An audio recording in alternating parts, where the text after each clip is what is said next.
ಇಸ್ಲಾಂ ಮತಕ್ಕೆ brainwash ಆಗಿ convert ಆಗಿರೋದು. It is a beautiful psychological study. ಇದ್ರ ಬಗ್ಗೆ ನಮ್ಮ ಸೈಕಾಲಜಿ ಆಫ್ ಪ್ರಾಫಿಟಿಸಮ್ ಅಂತ ಸಂಗೀತ ನಿರ್ದೇಶಕರಲ್ಲ, he is a sound engineer. ಒಂದು ಸಾಂಗ್ಗೆ ಕಂಪೋಸ್ ಮಾಡೋಕ್ಕೆ 3 ಕೋಟಿ ಇವತ್ತಿನ fees. It became a game of money, not music. ಸಿಕ್ಕಾಪಟ್ಟೆ ಉರ್ದೋಯ್ತು ಇವ್ರಿಗೆ, ಸುಭಾಷ್ ಕೈಗೆ. ನಾನು ದುಡ್ಡು ಕೊಟ್ಟು ನಿನಗೆ ಕಂಪೋಸ್ ಮಾಡೋಕ್ಕೆ, ನೀನು ಅದನ್ನು ಇವನಿಗೆ ಔಟ್ಸೋರ್ಸ್ ಮಾಡ್ತೀಯ ಅಂತ. ಸೊ ಈ ಇಸ್ಲಾಂ ಸಂಬಂಧಿ ಆದಂಥ ಮಾತು ಕೇಳಿದ್ರೆ, ಮಾತೇನಾರ ಕ್ವಶನ್ ಏನಾರ ಕೇಳಿದ್ರೆ ಇವು ಚೆನ್ನಾಗಿ ಓಪನ್ ಅಪ್ ಆಗ್ತಾ ಇದ್ದ. ವೆಸ್ಟಲ್ಲಿ ಇರುವಂತಹ ಎಲ್ಲ ಅತ್ಯುಚ್ಚವಾದಂತಹ ಪುರಸ್ಕಾರಗಳು, ಪ್ರಶಸ್ತಿಗಳು ಎಲ್ಲ ಈತನಿಗೆ ಮಾತ್ರ ಬಂದಿರೋದು. ಈ ಸೂಫಿಗಳ ಇತಿಹಾಸ ವಿಶೇಷತಃ ಭಾರತದಲ್ಲಿ ತಗೊಂಡ್ರೆ ಅತ್ಯಂತ ಕರಾಳವಾಗಿದೆ. ಒಂದು ಶಪಥನ ತಗೊಂಡಿರ್ತಾನೆ, ಪ್ರತಿ ದಿವಸ ನಾನು ಅಟ್ಲೀಸ್ಟ್ ಮಿನಿಮಮ್ 1 ಗೋಮಾತೆಯನ್ನು ಹತ್ಯೆ ಮಾಡ್ತೀನಿ. 26/11 ನವೆಂಬರ್ 26, 2008. ಈ ಮನುಷ್ಯ ಅದರ ಬಗ್ಗೆ ಒಂದು ಸ್ಟೇಟ್ಮೆಂಟ್ ಕೊಟ್ಟಿದ್ದಾನ ಹೇಳಿ. ಮಹಾರಾಣಾ ಪ್ರತಾಪರ ಅವ್ರ ಕಲೆಕ್ಟೆಡ್ ರೈಟಿಂಗ್ಸ್ ಹಾಗೆ ನೋಡ್ತಾ ಇದ್ದೆ ನಾನು. ಒಂದು ಕಡೆ ಎಷ್ಟು ಸಲ ಎಷ್ಟು ಕೋಟಿ ಪ್ರಣಾಮಾಂಜಲಿ ಕೊಟ್ಟರು ಕಡಿಮೆನೇ ಆ ಮನುಷ್ಯನಿಗೆ, ಪುಣ್ಯಾತ್ಮ. ಸಾಹಿತ್ಯ ಹಾಳು ಮಾಡಿದ್ದಾಯ್ತು, ಹ್ಯೂಮನ್ ಕ್ರಿಯೇಟಿವಿಟಿ ಹಾಳು ಮಾಡಿದ್ದಾಯ್ತು, ಇನ್ನೇನು ಉಳಿದಿದೆ? ಈತ ಭಾರತೀಯ ಮುಸಲ್ಮಾನ ಸಂಗೀತ ನಿರ್ದೇಶಕ. ಹೌದು. ಅವನನ್ನು ಇಂಟರ್ವ್ಯೂ ಮಾಡ್ತಾ ಇದ್ದವನು ಪಾಕಿಸ್ತಾನಿ ಮೂಲದ ಇನ್ನೊಬ್ಬ ಮುಸಲ್ಮಾನ.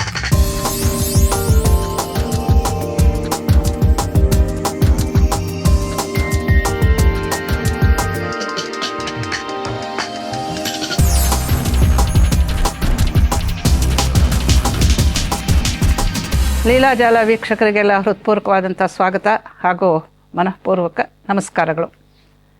ಇತ್ತೀಚೆಗೆ ನೆನ್ನೆ ಮೊನ್ನೆ ಒಬ್ಬರು ಭಾರತದ ಸುಪ್ರಸಿದ್ಧ ಸಂಗೀತಜ್ಞರು, ಜಗತ್ತಿನಲ್ಲೆಲ್ಲ ವಿಖ್ಯಾತರಾದಂಥವರು ಏನೋ ಒಂಥರ ಆಡಬಾರದ ಮಾತುಗಳನ್ನೆಲ್ಲ ಆಡಿದ್ದಾರೆ. ಅದರ ಬಗ್ಗೆ ಸಾಕಷ್ಟು ಜನ ತಮ್ಮ ಅಭಿಪ್ರಾಯಗಳನ್ನು ಹೇಳ್ತಾ ಇದ್ದಾರೆ.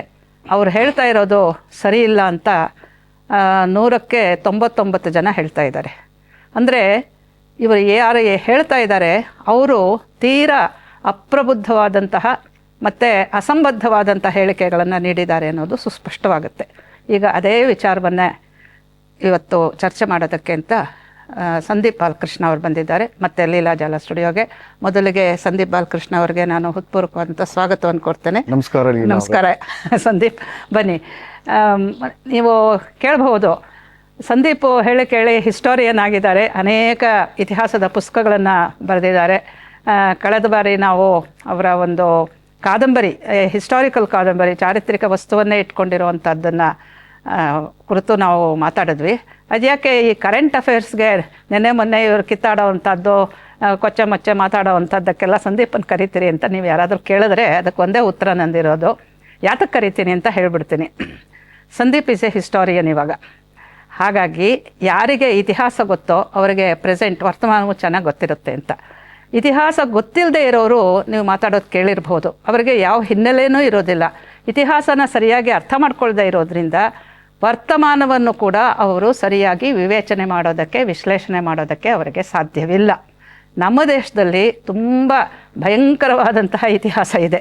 ಇದರ ಬಗ್ಗೆ ಸರಿಯಾದ ಜ್ಞಾನ ಇರೋರು ಮಾತ್ರ ಈ ವರ್ತಮಾನವನ್ನು ಕೂಡ ಸ್ಪಷ್ಟವಾಗಿ ಚೆನ್ನಾಗಿ ವಿಶ್ಲೇಷಣೆ ಮಾಡಬಹುದು ಅನ್ನೋ ಏಕ ದೃಷ್ಟಿಯಿಂದ, ಅದು ವೀಕ್ಷಕರನ್ನು ಗಮನದಲ್ಲಿ ಇಟ್ಟುಕೊಂಡು ನಾನು ಸಂದೀಪನ್ನು ಕರೆದಿದ್ದೇನೆ. ಅವರಿಗೆ ಮತ್ತೊಮ್ಮೆ ಸ್ವಾಗತ ಹೇಳಿ, ಸಂದೀಪ್ ಈಗಾಗಲೇ ಇದ್ರ ಬಗ್ಗೆ ಸಾಕಷ್ಟು ಮಾತಾಡಿದ್ದಾರೆ, ಜನ ನೋಡಿದ್ದಾರೆ, ಅವರ ಅಭಿಪ್ರಾಯಗಳನ್ನೆಲ್ಲ ಸ್ಪಷ್ಟವಾಗಿ ಗಮನಿಸಿದ್ದಾರೆ. ನಾನು ಕೂಡ ನಿಮಗೆ ಗೊತ್ತಿರೋ ಹಾಗೆ ಇವತ್ತು ನಮ್ಮ ದೇಶದ ಸುಪ್ರಸಿದ್ಧ ಸಂಗೀತಜ್ಞರಾದಂತಹ AR ರೆಹಮಾನ್ ಅವರು ಏನೇನು ಮಾತಾಡಿದ್ರು, ಅದು ಯಾಕೆ ಮಾತಾಡಿದ್ರು, ಆಮೇಲೆ ಅವರ ಉದ್ದೇಶ ಏನು ಇತ್ಯಾದಿಗಳನ್ನೆಲ್ಲ ನಾವು ಚರ್ಚೆ ಮಾಡಲೇಬೇಕು. ಯಾಕೆಂತ ಹೇಳಿದ್ರೆ ರೆಹಮಾನ್ಗೆ ಅಭೂತಪೂರ್ವವಾದಂತಹ ಒಂದು ರಿಸೆಪ್ಷನ್ ಏನು ಕೊಟ್ಟರು ನಮ್ಮ ಜನ, ಅದನ್ನೆಲ್ಲ ಏಕವಾಕ್ಯದಲ್ಲಿ ಧಿಕ್ಕರಿಸೋ ಹಾಗೆ ತುಂಬ ಕೆಟ್ಟ ಮಾತನ್ನು ಹೇಳಿದ್ದಾರೆ. ಅದಕ್ಕೋಸ್ಕರವಾಗಿ ಅದನ್ನು ನಾವು ಚರ್ಚೆ ಮಾಡಲೇಬೇಕಾಗಿರುವಂತಹ ಸಂದರ್ಭ ಒದಗಿದೆ.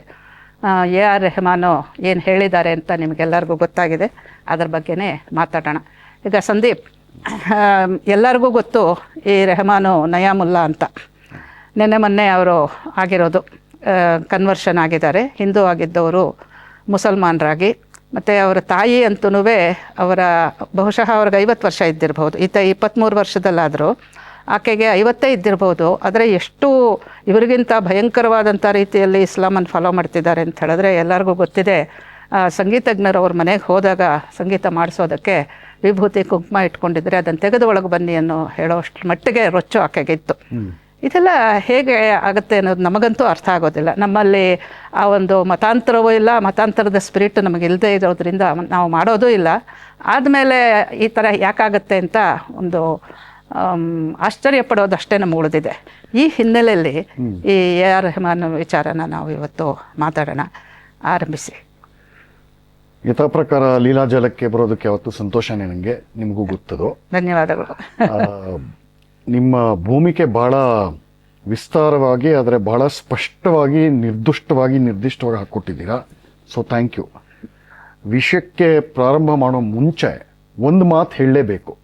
ಈ ಮಾತು ಮಿಕ್ಕಿದ್ದು ನಮ್ಮ ಈ ಹೊತ್ತಿನ ಸಂವಾದದ ಒಂದು ಅಡಿಪಾಯ ಅಂತ ಒಂದು ಅರ್ಥದಲ್ಲಿ, ವಿಶಾಲವಾದ ಅರ್ಥದಲ್ಲಿ ಹೇಳ್ಬೋದು. ಆ ಮೊದಲನೇ ಮಾತು ಏನು ಅಂತಂದರೆ, ಇಸ್ಲಾಂ ಅನ್ನೋ ಮತದಲ್ಲಿ ಸಂಗೀತ ಹರಾಮ್. ಇದನ್ನು ನಾವು ಮನಸ್ಸಲ್ಲಿ ಇಟ್ಕೊಂಡು ಮುಂದೆ ನೋಡೋಣ, ಆಯಿತಾ?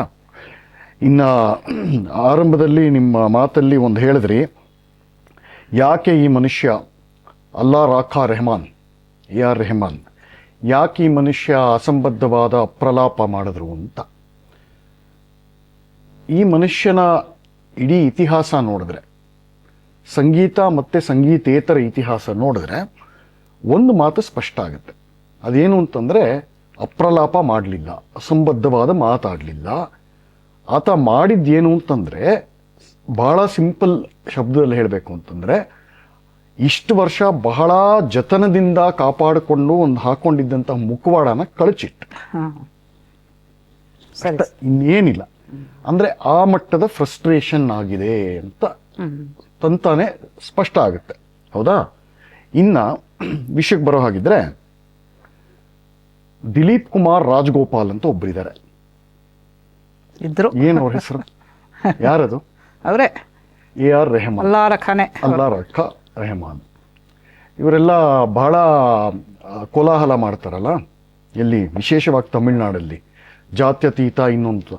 ಭಾರತದ ಯಾವುದಾದ್ರೂ ಸ್ಟೇಟ್ನಲ್ಲಿ, ಯಾವುದಾದ್ರೂ ರಾಜ್ಯದಲ್ಲಿ ಅತಿ ಹೆಚ್ಚು ಜಾತಿ ಆಧಾರಿತ ರಾಜಕೀಯ ಪಕ್ಷಗಳು ಯಾವುದಾದ್ರು ಇತ್ತು ಅಂತಂದರೆ ಅದು ತಮಿಳುನಾಡಲ್ಲಿ. ಜಾತಿ ಕಕ್ಷಿ ಅಂತಾನೆ ಅವ್ರು ಹೇಳೋದಲ್ಲಿ ಅಲ್ವಾ? ಕಚ್ಚಿ. ಕಚ್ಚಿ. ಸೊ ಬೇಸಿಕಲಿ ಅದೇ ಅದು. ಇನ್ಯಾವ ಸ್ಟೇಟಲ್ಲೂ ಅಷ್ಟೊಂದು ಜಾತಿ ಬೇಸ್ಡ್ ಪಾರ್ಟಿ ಇಲ್ಲ, ನೀವು ನೋಡಿಬೇಕಾರೆ ಇಷ್ಟು ದೊಡ್ಡ ದೇಶದಲ್ಲಿ. ಹಾಗಾಗಿ ನಾವು ಕೇಳುವಂತಹ ಪ್ರಶ್ನೆ ಏನು ಅಂತಂದರೆ, ಈ ರೆಹಮಾನು ವೆಲ್ಲಾಲಾರ್ ಅನ್ನುವಂತಹ ಒಂದು ಪಂಗಡಕ್ಕೆ ಸೇರಿದ್ದಂಥ ಪೂರ್ವಾಶ್ರಮದಲ್ಲಿ ವೆಲ್ಲಾಲಾರ್ ಪಂಗಡದಿಂದ ಬಂದಿದ್ದು. ಒಂದು ಕಾಲದಲ್ಲಿ ಈ ವೆಲ್ಲಾಲಾರ್ಗಳು ಅತ್ಯಂತ ಒಂದು ಭಕ್ತಿಯ ಆವೇಶ ಅಂತ ಹೇಳ್ತಾರಲ್ಲ, ಆ ಪಂಗಡಕ್ಕೆ ಸೇರಿದದ್ದು ಈ Vellalar. Tamil Nadu is a totally devotional state. ಅಲ್ಲಿರೋಷ್ಟು ಆ ವೀರಭಕ್ತಿ ಪರಂಪರೆ ಬಹುಶಃ ಬೇರೆ ಯಾವ ಸ್ಟೇಟಲ್ಲೂ ನಮಗೆ ಸಿಗೋದಿಲ್ಲ. ನಂಬರ್ ಆಫ್ ಟೆಂಪಲ್ಸ್ ಆಲ್ಸೋ ಅಲ್ವಾ? ಸೊ ಅಲ್ಲಿಂದ ಅವರು ಹೊಮ್ಮಿ ಆಮೇಲೆ ಮುಂದೆ 23 ವರ್ಷ ಅಂತಂದರೆ ನೋಡಿ ಅವ್ರದ್ದು, ಫ್ರಮ್ 0 to 23. ಅಂದರೆ ನಮ್ಮ ಸನಾತನ ಧರ್ಮದ ಆಚಾರ ವಿಚಾರಗಳು, ನಮ್ಮ ದೇವರುಗಳು, ಪೂಜಾ ಪದ್ಧತಿ ಎಲ್ಲ ಅವ್ರ ಫಾರ್ಮೇಟಿವ್ ಇಯರ್ಸಲ್ಲೇ ಇವೆಲ್ಲ ನಮಗೆ ಬೀಜಾಂಕುರ ಆಗುತ್ತೆ, ಚೆನ್ನಾಗಿ ಬೆಳೆಯುತ್ತೆ. ಅದನ್ನೆಲ್ಲ ಬಿಟ್ಟು ಇಸ್ಲಾಂ ಮತಕ್ಕೆ ಬ್ರೈನ್ ವಾಶ್ ಆಗಿ ಕನ್ವರ್ಟ್ ಆಗಿರೋದು. ವಸ್ತುತಃ ಅದೇ ಆಗಿರೋದು. ಅಲ್ಲಿರೋ ಯಾರೋ ಒಬ್ಬ ಮನುಷ್ಯ ಕಾದ್ರಿನೋ ಏನೋ ಅವನ ಹೆಸರು ಸರಿಯಾಗಿ ನೆನಪು ಕಾದ್ರಿ ಹೇಗೋ ಮಾಡಿ ಇವರಿಗೆ ಬ್ರೈನ್ ವಾಶ್ ಮಾಡಿ, ಅವ್ರ ಕಷ್ಟ ಕಾಲದಲ್ಲಿ ತಂದೆ ಬೇಗ ತೀರ್ಕೊಂಡು ಇವರು ಬೇಕಾದಷ್ಟು ಬವಣೆ ಎಲ್ಲ ಅನುಭವಿಸಿದ್ದಾರೆ. ಅವರ ಸಿಂಪತೀಸ್ ಆರ್ ವಿತ್ ದೆಮ್, ಆಯ್ತಾ? ಆದರೆ ಈತ ಮಾತ್ರ ಸಂಕಟ ಅನುಭವಿಸಿದ್ದ ಸಿನಿಮಾ ಇಂಡಸ್ಟ್ರಿಲಿ. ಈತನಕ ಸೀನಿಯರ್ ಕಾಂಟೆಂಪ್ರರಿ ಆದಂಥ ಇಳೆಯರಾಜ ಇನ್ನೂ ಮೋಸವಾದಂಥ ಪರಿಸ್ಥಿತಿಯಿಂದ ಅವ್ರು ಬಂದಿದ್ದು, ಯಾವುದೋ ಕುಗ್ರಾಮದಿಂದ ಬಂದಿದ್ದು. ಅವ್ರು ಯಾವತ್ತೂ ಕನ್ವರ್ಟ್ ಆಗಲಿಲ್ಲ. ಆನ್ ದ ಕಾಂಟ್ರರಿ, ಆ ವಿಷಯ ಆಮೇಲೆ ಹೇಳ್ತೀನಿ. ಅವರಷ್ಟು ದೊಡ್ಡದು ಸನಾತನಿ ಮತ್ತು ನಮ್ಮ ಆಧ್ಯಾತ್ಮ ಪರಂಪರೆ ಇದೆಯಲ್ಲ, ಅದಕ್ಕೆ ಅಷ್ಟು ಭದ್ರವಾಗಿ ಅವರಷ್ಟು ಮಟ್ಟಿಗೆ ಅಂಥ ಪಬ್ಲಿಕ್ ಫಿಗರ್ ಇನ್ಯಾರೂ ಇಲ್ಲ ನಿಮಗೆ ಈ ಹೊತ್ತಲ್ಲಿ. ಭಾಳ ವಿರಳ ಅದು ತಮಿಳ್ನಾಡಿನಲ್ಲಿ ಈ ಥರ. ಸೊ ಅದನ್ನೇ ಒಂದು ಕಡೆ ಬರೆದಿದ್ದೀನಿ. ಎ ಆರ್ ರೆಹಮಾನು ಒಂದು ಇದ್ರ ಜೊತೆಗೆ ನೀವು ಕೇಳಿದ ಪ್ರಶ್ನೆಗೆ ಉತ್ತರನೂ ಸಿಗುತ್ತೆ. ಯಾತಕ್ಕೆ ಈ ರೀತಿ ಕಷ್ಟದಲ್ಲಿರುವಂತಹ ಹಿಂದೂಗಳು ಅಥವಾ ಪ್ರಲೋಭನೆ ಬಹಳ ಹಸಿವಿರುತ್ತೆ ನೋಡಿ, ದುಡ್ಡು ಅಧಿಕಾರ ಆಮೇಲೆ ಮನ್ನಣೆ ಇದಕ್ಕೆಲ್ಲ ದಾಹ ಎಲ್ಲ ಇರುತ್ತಲ್ಲ, ಅಂಥ ವರ್ಗ ಎಲ್ಲದರಲ್ಲೂ ಎಲ್ಲ ಕಮ್ಯುನಿಟಿಲೂ ಇರ್ತಾರೆ, ಹಿಂದೂಗಳಲ್ಲೂ ಇರ್ತಾರೆ ಸಹಜವಾಗಿ. ಮನುಷ್ಯ ಅಂದಮೇಲೆ ಅದು ಸಹಜವಾದ ಒಂದು ಭಾವ ಇರುತ್ತೆ. ಅಂಥ ಇದಕ್ಕೆ ವರ್ಗಕ್ಕೆ ಸೇರಿದಂಥ ಈ ಹಿಂದೂಗಳು ಹಂಗ್ರಿ ಫಾರ್ ಫೇಮ್ ಆ್ಯಂಡ್ ಮನಿ, ಆ ವರ್ಗದಿಂದ ಅಲ್ಲಿ ಕನ್ವರ್ಟ್ ಆಗ್ತಾರೆ ನೋಡಿ. ಯಾಕಂದರೆ ಅಲ್ಲಿ ಒಂದ್ಸಲ ನೀವು ಕನ್ವರ್ಟ್ ಆದರೆ ಅವರು ತಮ್ಮ ಊರನ್ನು, ಎಸ್ಪೆಷಲಿ ಹೊರಗಿಂದ ಅದು ಕಾಫಿರ್ ಮತದಿಂದ ಅವ್ರ ಒಳಗೆ ಬಂದರೆ ಅವ್ರಿಗೆ ಲ್ಯಾಟ್ರಲ್ ಎಂಟ್ರಿನೇ ನಿಮಗೆ ಜೋರಾಗಿ ಸಿಕ್ಬಿಡುತ್ತೆ. ಅಲ್ಲಿ ತುಂಬ ದೊಡ್ಡ ಮಟ್ಟದಲ್ಲಿ ಪ್ರಮೋಟ್ ಮಾಡ್ತಾರೆ. ಇವೆಲ್ಲ ಹೇಳ್ತಾ ಹೋಗ್ತೀವಿ ಮುಂದಕ್ಕೆ ವಿತ್ ಕಾಂಕ್ರೀಟ್ ಎಕ್ಸಾಂಪಲ್ಸ್. ಈ ವರ್ಗಕ್ಕೆ ಸೇರಿದಂಥವ್ರು ಎ ಆರ್ ರೆಹಮಾನ್. ಮತ್ತು ಒಂದ್ಸಲ ಸೇರಿದ ಮೇಲೆ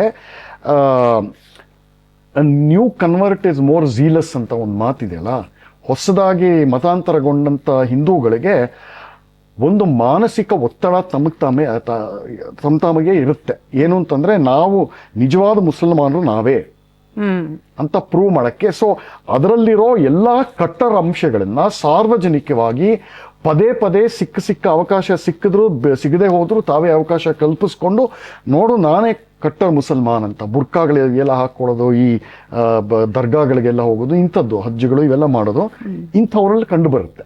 ಅದು ಸೈಕಲಾಜಿಕಲ್. ಇನ್ನು ಅವ್ರ ತಾಯಿ ಹೇಳಿದ್ದ ನಿಜಾನೇ. ಅದು ಒಬ್ರು ಪಿ ಇಂದ ಶುರುವಾಗುತ್ತೆ ಅವ್ರ ಹೆಸರು.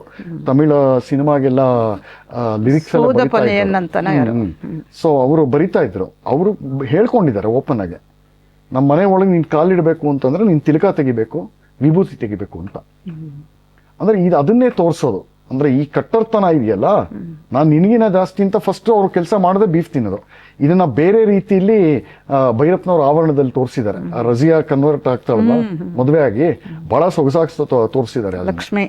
ಸೊ ಅದು ಒಂದು ಮಾನಸಿಕ ಒತ್ತಡ ಸೈಕಲಾಜಿಕಲ್ ಆಗಿ ಹೇಗೆ ಚೇಂಜ್ ಮಾಡುತ್ತೆ ಅಂತ ನಮ್ಮನ್ನ.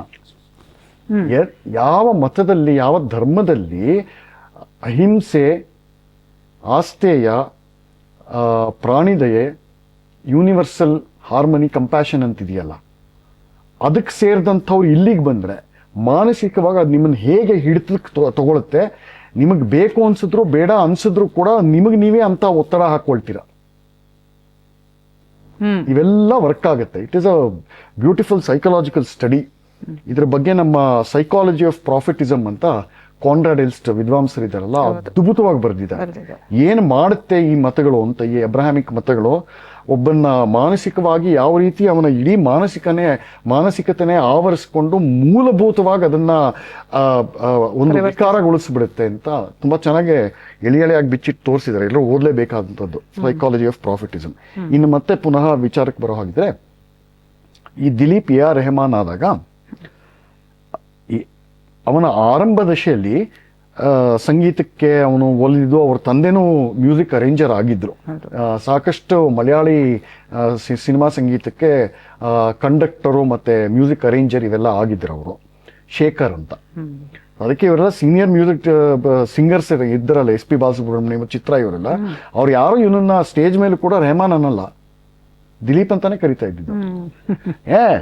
நம்மள ಶೇಖರ್ ಪಯ್ಯ ಇರ್ಕಾರೆ ದಿಲೀಪ್ ಅಂತ ಹೀಗೆ ಅಂತ ಇದ್ದ. ಒಂದು ದಿನಾನು ರೆಹಮಾನ್ ಅನ್ನಲ್ಲ ಅವರು, ಇರ್ಲಿಲ್ಲ. ಸೊ ಎಲ್ಲಿವರೆಗೂ ಈ ದಿಗ್ಗಜರು ಬದುಕಿದ್ರೆ ಇವನು ಬಾಯಿ ಮುಚ್ಕೊಂಡಿದ್ದ. ಅಂದ್ರೆ ಜಾಸ್ತಿ ಈ ತರ ಉದ್ದಟತನದ ಸ್ಟೇಟ್ಮೆಂಟ್ಗಳು ಕೊಡೋದು ಇವೆಲ್ಲ ಮಾಡ್ತಾ ಇರ್ಲಿಲ್ಲ. ಇವೆಲ್ಲ ಒಂದು ಕೂಲಂಕಷವಾಗಿ ಕಾಂಪ್ರಿಹೆನ್ಸಿವ್ ಆಗಿ ನೋಡಿದ್ರೆ ಚಿತ್ರ ನಮಗೆ ಸ್ಪಷ್ಟ ಆಗುತ್ತೆ.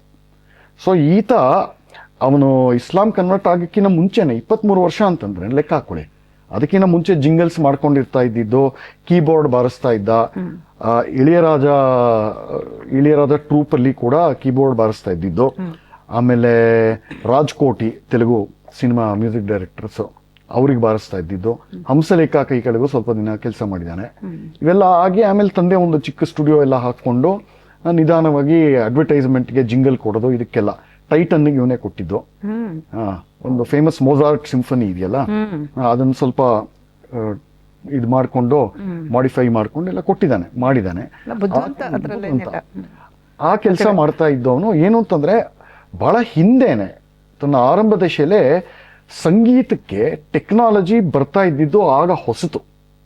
ಈ ಸಿಂಥಸೈಸರ್ ಇವೆಲ್ಲ ಮೊದಲನೇ ಬಾರಿಗೆ ಇಳೆಯರಾಜನು ಯೂಸ್ ಮಾಡಿದ್ದಾರೆ, ಇಲ್ಲ ಅಂತಲ್ಲ. ಆದ್ರೆ ಅದ್ರ ಮೇಲೆ ಓವರ್ ಅದು ಒಂದು ಅಂಗವಾಗಿ, ಒಂದು ಆನುಷಂಗಿಕವಾದಂತಹ ಒಂದು ಇನ್ಸ್ಟ್ರೂಮೆಂಟ್ ತರನೇ ಮಾಡಿದ್ದಾರೆ ಹೊರತು ಅದೇ ಪ್ರಮುಖ ಅಲ್ಲ. ಕಂಪೋಸಿಷನ್ ಎಲ್ಲ ಹಾರ್ಮೋನಿಯಂ ಅಲ್ಲೇ ಇವತ್ತಿಗೂ ಹಾರ್ಮೋನಿಯಂ ಅಲ್ಲೇ ಮಾಡೋದು. ಸೊ ಇದನ್ನ ಮುಂದೆ ಎಷ್ಟು ಪರಿಣಾಮಕಾರಿಯಾಗಿ ಇದನ್ನ ಬಳಸ್ಬೋದು ಅನ್ನೋದನ್ನ ಮನಗಂಡಿದ್ದಂಥವ್ರು ಎ ಆರ್ ರೆಹಮಾನ್ ಆ ಕಾಲದಲ್ಲಿ. ಈ ಜಿಂಗಲ್ಸ್ ಎಲ್ಲ ಮಾಡಿ, ಮತ್ತೆ ಎ ಆರ್ ರೆಹಮಾನ್ ಅದೇ ಕೆಲಸನೇ ಮಾಡ್ಕೊಂಡು ಇರ್ತಾ ಇದ್ದಿದ್ದು. ಎಲ್ಲೋ ಬ್ಯಾಕ್ ಗ್ರೌಂಡ್ ಅಲ್ಲಿ ಇರ್ಬೇಕಾದಂಥವ್ರಿಗೆ ಒಂದು ದೊಡ್ಡ ಬೂಸ್ಟರ್ ಶಾಟ್ ಸಿಕ್ಕಿದ್ದು ಎ ಆರ್ ರೆಹಮಾನು ವಸ್ತುತಃ ಬ್ರಾಹ್ಮಣ ದ್ವಯರ ಸೃಷ್ಟಿ. ಅವರ ಹೆಸರು ಕೆ ಬಾಲಚಂದರ್ ಮತ್ತೆ ಮಣಿರತ್ನ. ಆಯ್ತಾ, ಅವರಿಬ್ಬರು ಇಳೆಯರಾಜ ಜೊತೆಗೆ ಮಾಡಿಕೊಂಡಂತಹ ಒಂದು ಬಹಳ ಒಂದು ವಿಷಪೂರಿತವಾದ ಜಗಳದ ಗರ್ಭದಿಂದ ಉದ್ಭವಿಸಿದಂತಹ ಶಿಶುನೇ ಎ ಆರ್ ರೆಹಮಾನ್. ಸರಿ ಸರಿ. ಬಟ್ ಅದಕ್ಕೆ ಇಳೆಯರಾಜಗೂ ಬ್ಲೇಮ್ ಮಾಡಲೇಬೇಕು. ಅವರು ತಮ್ಮ ಪೀಕಲ್ಲಿ ಉಚ್ಛ್ರಾಯದಲ್ಲಿದ್ದಾಗ ಸಿಕ್ಕಾಪಟ್ಟೆ ಬಾಯಿಗೆ ಬಂದಂತೆ ಬಹಳ ಆರೋಗೆಂಟ್ ಅನ್ನೋ ಹೆಸರಿತ್ತು ಅವರಿಗೆ, ಅದರಲ್ಲಿ ಏನು ಸಂಶಯ ಇಲ್ಲ. ಆದ್ರೆ ಅದೇ ಹೇಳುತ್ತಲ್ಲ, ಇಬ್ಬರು ಜಗಳದಲ್ಲಿ ಮೂರನೇವನಿಗೆ ಲಾಭ ಅಂತ. ಅವಾಗ ಈ ಮನುಷ್ಯನ ಕರ್ಕೊಂಡು ಬಂದು ರೋಜಾ ಅನ್ನೋ ಸಿನಿಮಾಗೆ ಮೊದಲನೇ ಸಲ ಅವರಿಗೆ ಅವಕಾಶ ಕೊಟ್ಟು, ಅದು ಹೇಗೆ ಒಂದು ಸಂಧಿ ಕಾಲದಲ್ಲಿ ಬಂದಂತಹ ಸಿನಿಮಾ. 92ರಲ್ಲಿ ಬಂತು, 36 ವರ್ಷ ಆಗಿದೆ ಈಗ, 34 ವರ್ಷ ಆಗಿದೆ ಈಗ. ಒಂದು ಸಂಧಿ ಕಾಲದಲ್ಲಿ ಬಂದಂತಹ ಸಿನಿಮಾ ಅಂದ್ರೆ 70 ಮತ್ತೆ 80ನೇ ಆ ದಶಕದಲ್ಲಿ ಹುಟ್ಟಿದಂತಹವರೆಗೂ ಅಷ್ಟೊತ್ತಿಗೆ ಹೈಸ್ಕೂಲು ಕಾಲೇಜಿಗೆ ಜಸ್ಟ್ ಬರ್ತಾ ಇದ್ರು. ಈ ಮನುಷ್ಯ ಟೆಕ್ನಾಲಜಿನ ಬಹಳ ಚೆನ್ನಾಗಿ ಯೂಸ್ ಮಾಡಿಕೊಂಡು ಮೊದಲನೇ ಸಲ ಒಂದು ಬಹಳ ಫ್ರೆಶ್ ಅಂತ ಹೇಳ್ತಾರಲ್ಲ, ವಿನೂತನವಾದ ಒಂದು ಆರ್ಕೆಸ್ಟ್ರಾ, ಆಮೇಲೆ ಎಲ್ಲ ಕಂಪ್ಯೂಟರ್ ಬೇಸ್ಡ್ ಇವೆಲ್ಲ ಸೌಂಡಿಂಗ್ ಅಂತಾರಲ್ಲ, ಅದು ಅದ್ಭುತವಾಗಿತ್ತು. ಒಂಥರ ಹಚ್ಚ ಹಸಿರಾಗಿ ಹೊಸದಾಗಿರುವಂತ ಕೇಳಿಸ್ತು, ಸಿಕ್ಕಾಪಟ್ಟೆ ಪಾಪ್ಯುಲರ್ ಆಯ್ತು. ಆ ಒಂದು ಏಟು ಮರ್ಮಾಘಾತ ಕೊಟ್ಟಿದ್ದು ಇಳೆಯರಾಜಗೆ. ಅದಾದ್ಮೇಲೆ ಅಲ್ಲೆಲ್ಲೋ ಇದ್ದವ್ರು ಇಲ್ಲೆಲ್ಲೋ ಬಿದ್ದಿದ್ರು ಇಳೆಯರಾಜ. ಸೊ ಇವರು ಅಲ್ಲಿಂದ ರೆಹಮಾನ್ಗೆ ಹಿ ವಾಸ್ ಅನ್ಸ್ಟಾಪೇಬಲ್. ಮುಂದೆ ಹಿಂತಿರುಗಿ ನೋಡ್ಬೇಕಾದಂತ ಯಾವುದೇ ಸಂದರ್ಭ ಬರಲೇ ಇಲ್ಲ. ಅದೇ ಜೊತೆಗೆ ಆ ಕಾಲದಲ್ಲಿ ಮಣಿರತ್ನಮ್ ಇವರೆಲ್ಲ ಸ್ವಲ್ಪ ಪೀಕಲ್ಲಿದ್ರು. ಅದೇ ಸಮಯಕ್ಕೆ ಅವ್ರ ಜೂನಿಯರ್ಸ್ ಇನ್ನೊಂದು ಹೊಸ ಜನರೇಷನ್ ಹುಟ್ಕೊಳ್ತು. ಯಾವ ರೀತಿ ರೆಹಮಾನ್ ಒಂದು ಹೊಸ ಜನರೇಷನ್, ತಮಿಳ್ ಸಿನಿಮಾ ಡೈರೆಕ್ಟ್ರಲ್ಲೂ ಒಂದು ಹೊಸ ಜನರೇಷನ್ ಉದ್ಭವ ಆಯ್ತು. ಈ ಎಸ್ ಶಂಕರ್ ಜೆಂಟಲ್ಮ್ಯಾನ್ ಇವೆಲ್ಲ ಮಾಡಿದ್ರಲ್ಲ, ಅವರೆಲ್ಲರೂ ಸೇರಿ ಇವನನ್ನೇ ನಮಗೆ ಬೇಕು, ಹೊಸದಾಗಿದೆ ಸೌಂಡಿಂಗ್ ಅಂತ. ಇನ್ನೊಂದು ಕಾರಣ ಏನು ಅಂತಂದ್ರೆ, ಇಳೆಯರಾಜ ಹೌದು ಏನೋ ತಮ್ಮ ಪ್ರತಿಭೆ ಆಗಲಿ ಇನ್ನೊಂದು ಯಾವುದು ಕುಂದಿರ್ಲಿಲ್ಲ ಅಷ್ಟೊತ್ತಿಗೆ. ಆದ್ರೆ ಹೆದರ್ತ್ ಸಾಯ್ತಾ ಇದ್ರು ಜನಗಳು ಇಳೆಯರಾಜಗೆ. ನೀವು ಅವ್ರ ಹತ್ರ ಬಂದ್ರೆ ಅವ್ರು ಪೂರ್ತಿ ನಾನು ಹೇಳ್ದಂಗೆ ಒಂಥರ ಡಿಕ್ಟೇಟರ್. ಆದ್ರೂ ಕೇಳ್ತಾ ಇದ್ದಿದ್ದು ಯಾತಕ್ಕೆ ಅಂತಂದ್ರೆ, ಒಂದು ಸಿನಿಮಾದಲ್ಲಿ 5, 6, 7 ಹಾಡಿದ್ರೆ ಅಷ್ಟೂನು ಪೂರ್ತಿ ಸೂಪರ್ ಹಿಟ್. ಈ ರೆಕಾರ್ಡ್ ಯಾರಿಗೂ ಇಲ್ಲ, ಇಳೆಯರಾಜ ಆಗಿದೆ. ಮತ್ತೆ ಹೆದರ್ಕೋಬೇಕು ಜನರು, ಪ್ರೊಡ್ಯೂಸರ್ಗೆ ಅಯ್ಯೋ ಇವ್ರು ಇಲ್ಲ ಅಂದ್ಬಿಟ್ಟು. ಆ ಕಾಲದಲ್ಲಿ ಎಷ್ಟೊಂದು ಲೆಜೆಂಡ್ರಿ ಇದೆಲ್ಲ ಇದೆ, ನೀವು ನೋಡಿ ಬೇಕಾದ್ರೆ ಆ ಕಾಲದ ಡೈರೆಕ್ಟರ್ಗಳೆಲ್ಲ ಹೇಳ್ತಿರ್ತಾರೆ ಯೂಟ್ಯೂಬ್ ಅಲ್ಲಿ ಇಂಟರ್ವ್ಯೂಗಳೆಲ್ಲ ಯಾವ ತರ ಕ್ಯೂ ಕಟ್ತಾ ಇದ್ದು ಅಂತಂದ್ರೆ, ಅವ್ರಿಗೆ ದುಡ್ಡು ಹುಟ್ಟಬೇಕು ಅಂತಂದ್ರೆ ಸಿನಿಮಾದಲ್ಲಿ ಫೈನಾನ್ಷಿಯಲ್ಸ್ ಇರ್ತಾರೆ, ದುಡ್ಡು ಹುಟ್ಟಬೇಕು ಅಂದ್ರೆ ಇಳೆಯರಾಜ ಡೇಟ್ ಸಿಕ್ಕಿದೆ, ಮ್ಯೂಸಿಕ್ ಅಲ್ಲ ಡೇಟ್ ಸಿಕ್ಕಿದೆ ಅಂದ್ರೆ ಸಾಕು, ಅಷ್ಟರ ಮಟ್ಟಿಗೆ ಹಣ ಹುಟ್ತಾ ಇತ್ತು. ಅಂತ ಸ್ಟೇಜ್ ಪೋಸ್ಟರ್ ಅಲ್ಲಿ ಹೀರೋದ ಸರಿಸಮಾನವಾಗಿ ಇಳೆಯರಾಜ ಪೋಸ್ಟರ್ ಇರ್ತಾ ಇತ್ತು. ಈ ಸಕ್ಸಸ್ ರೆಹಮಾನು ಮಾಡಿಲ್ಲ, ಅದು ನ ಭೂತೋ ನ ಭವಿಷ್ಯತಿ ಅಷ್ಟೇ. ಇಳೆಯರಾಜ ಸ್ಟೇಟಸ್ ಆ ತರ ಇತ್ತು ಅಲ್ಲಿ. ಅದನ್ನ ಡಿಸ್ಪ್ಲೇಸ್ ಮಾಡಿದ್ದು ಎ ಆರ್ ರೆಹಮಾನ್ ಅಲ್ವಾ. ಯಾವುದೇ ಅದನ್ನ ಸಾಧನೆ ಅಂತಿರೋ ಬೇರೆ ಏನಂತಿರೋ ಅದು ವಿಶ್ಲೇಷಕರಿಗೆ ಬಿಟ್ಟಿದ್ದಂತಹ ಇದು. ಆದರೆ ಅದರಿಂದ ಬಂದಂತಹ ದೂರಗಾಮಿ ದುಷ್ಫಲ ಇದೆಯಲ್ಲ, ಅದ್ರ ಬಗ್ಗೆ ಇವತ್ತು ನಾವು ಮಾತಾಡ್ತಾ ಇದ್ದೀವಿ ಅಲ್ವಾ. ಅದನ್ನು ಮಾತಾಡಿ ಅದಾದ ಮೇಲೆ ಇನ್ನೊಂದು ಲಾರ್ಜರ್ ಪಿಕ್ಚರ್ ಬಗ್ಗೆ ಮಾತಾಡಬೇಕು. ನೀವು ಇದನ್ನೆಲ್ಲ ಹೇಳಿ ಆಮೇಲೆ ನಾನು ಮುಖ್ಯವಾಗಿ ಈ ಹೊತ್ತಿನ ನಮ್ಮ ಏನು ಸಂವಾದನ 4 ಭಾಗ ನಾವು ವಿಭಾಗ ಮಾಡ್ಕೊಳ್ಳೋ ಹಾಗಿದ್ರೆ, ಮೊದಲನೇದು A R Rahman as a person, ಅದೇನು ಜಾಸ್ತಿ ಏನು ಬೇಕಾಗಿಲ್ಲ ಅದೇನು. ಎರಡನೇದು ಮತ್ತೆ ಅತಿ ಮುಖ್ಯವಾದದ್ದು ಅವರು ಸಂಗೀತ ಕ್ಷೇತ್ರಕ್ಕೆ, ಸಿನಿಮಾ ಸಂಗೀತ ಕ್ಷೇತ್ರಕ್ಕೆ ಕೊಟ್ಟಂತಹ ಒಂದು ಓವರ್ ಆಲ್ ಲೆಗೆಸಿ ಅಂತಾರಲ್ಲ ಅದು. ಮೂರನೇದು A R Rahman as a bigot, ಆಯ್ತಾ, ಮತಾಂಧ. ಇನ್ನ ನಾಲ್ಕನೇದು ಒಂದು ಒಟ್ಟಾರೆ ಸಮೀಕ್ಷೆ ಅಂತ ಈ ತರ ನಾವು ಇಟ್ಕೊಳ್ಬಹುದು. ಆಯ್ತಾ? ಇನ್ನ ಮೊದಲನೇದ ಈ ಈಗ AR Rahman is a person ಅಂತ. ಈ ಮನುಷ್ಯ ಅವರ ಕೆರಿಯರ್ 35 ವರ್ಷಕ್ಕೆ ಬಂತು. ಈಗ ಮೂರು ದಶಕ ಅಂತಂದ್ರೆ ಸಿಕ್ಕಾಪಟ್ಟೆ ದೊಡ್ಡ ಕೆರಿಯರ್ ಅದು, ವೆರಿ ಲಾಂಗ್ ಕೆರಿಯರ್. ಅದನ್ನ ನಮ್ಮ ಆರಂಭ ದಶೆಯಲ್ಲಿ ನಾವು ನೋಡಿದ್ರೆ 92 ಇಂದ ಹಿಡಿದು ಸುಮಾರು ಒಂದು 2005-2006 ತನಕ ಒಂದು ಘಟ್ಟ, ಅಲ್ಲಿ ಮ್ಯಾಕ್ಸಿಮಮ್ ಪಾಪ್ಯುಲಾರಿಟಿ ಪೀಕ್ ಇದ್ದಿದ್ದು.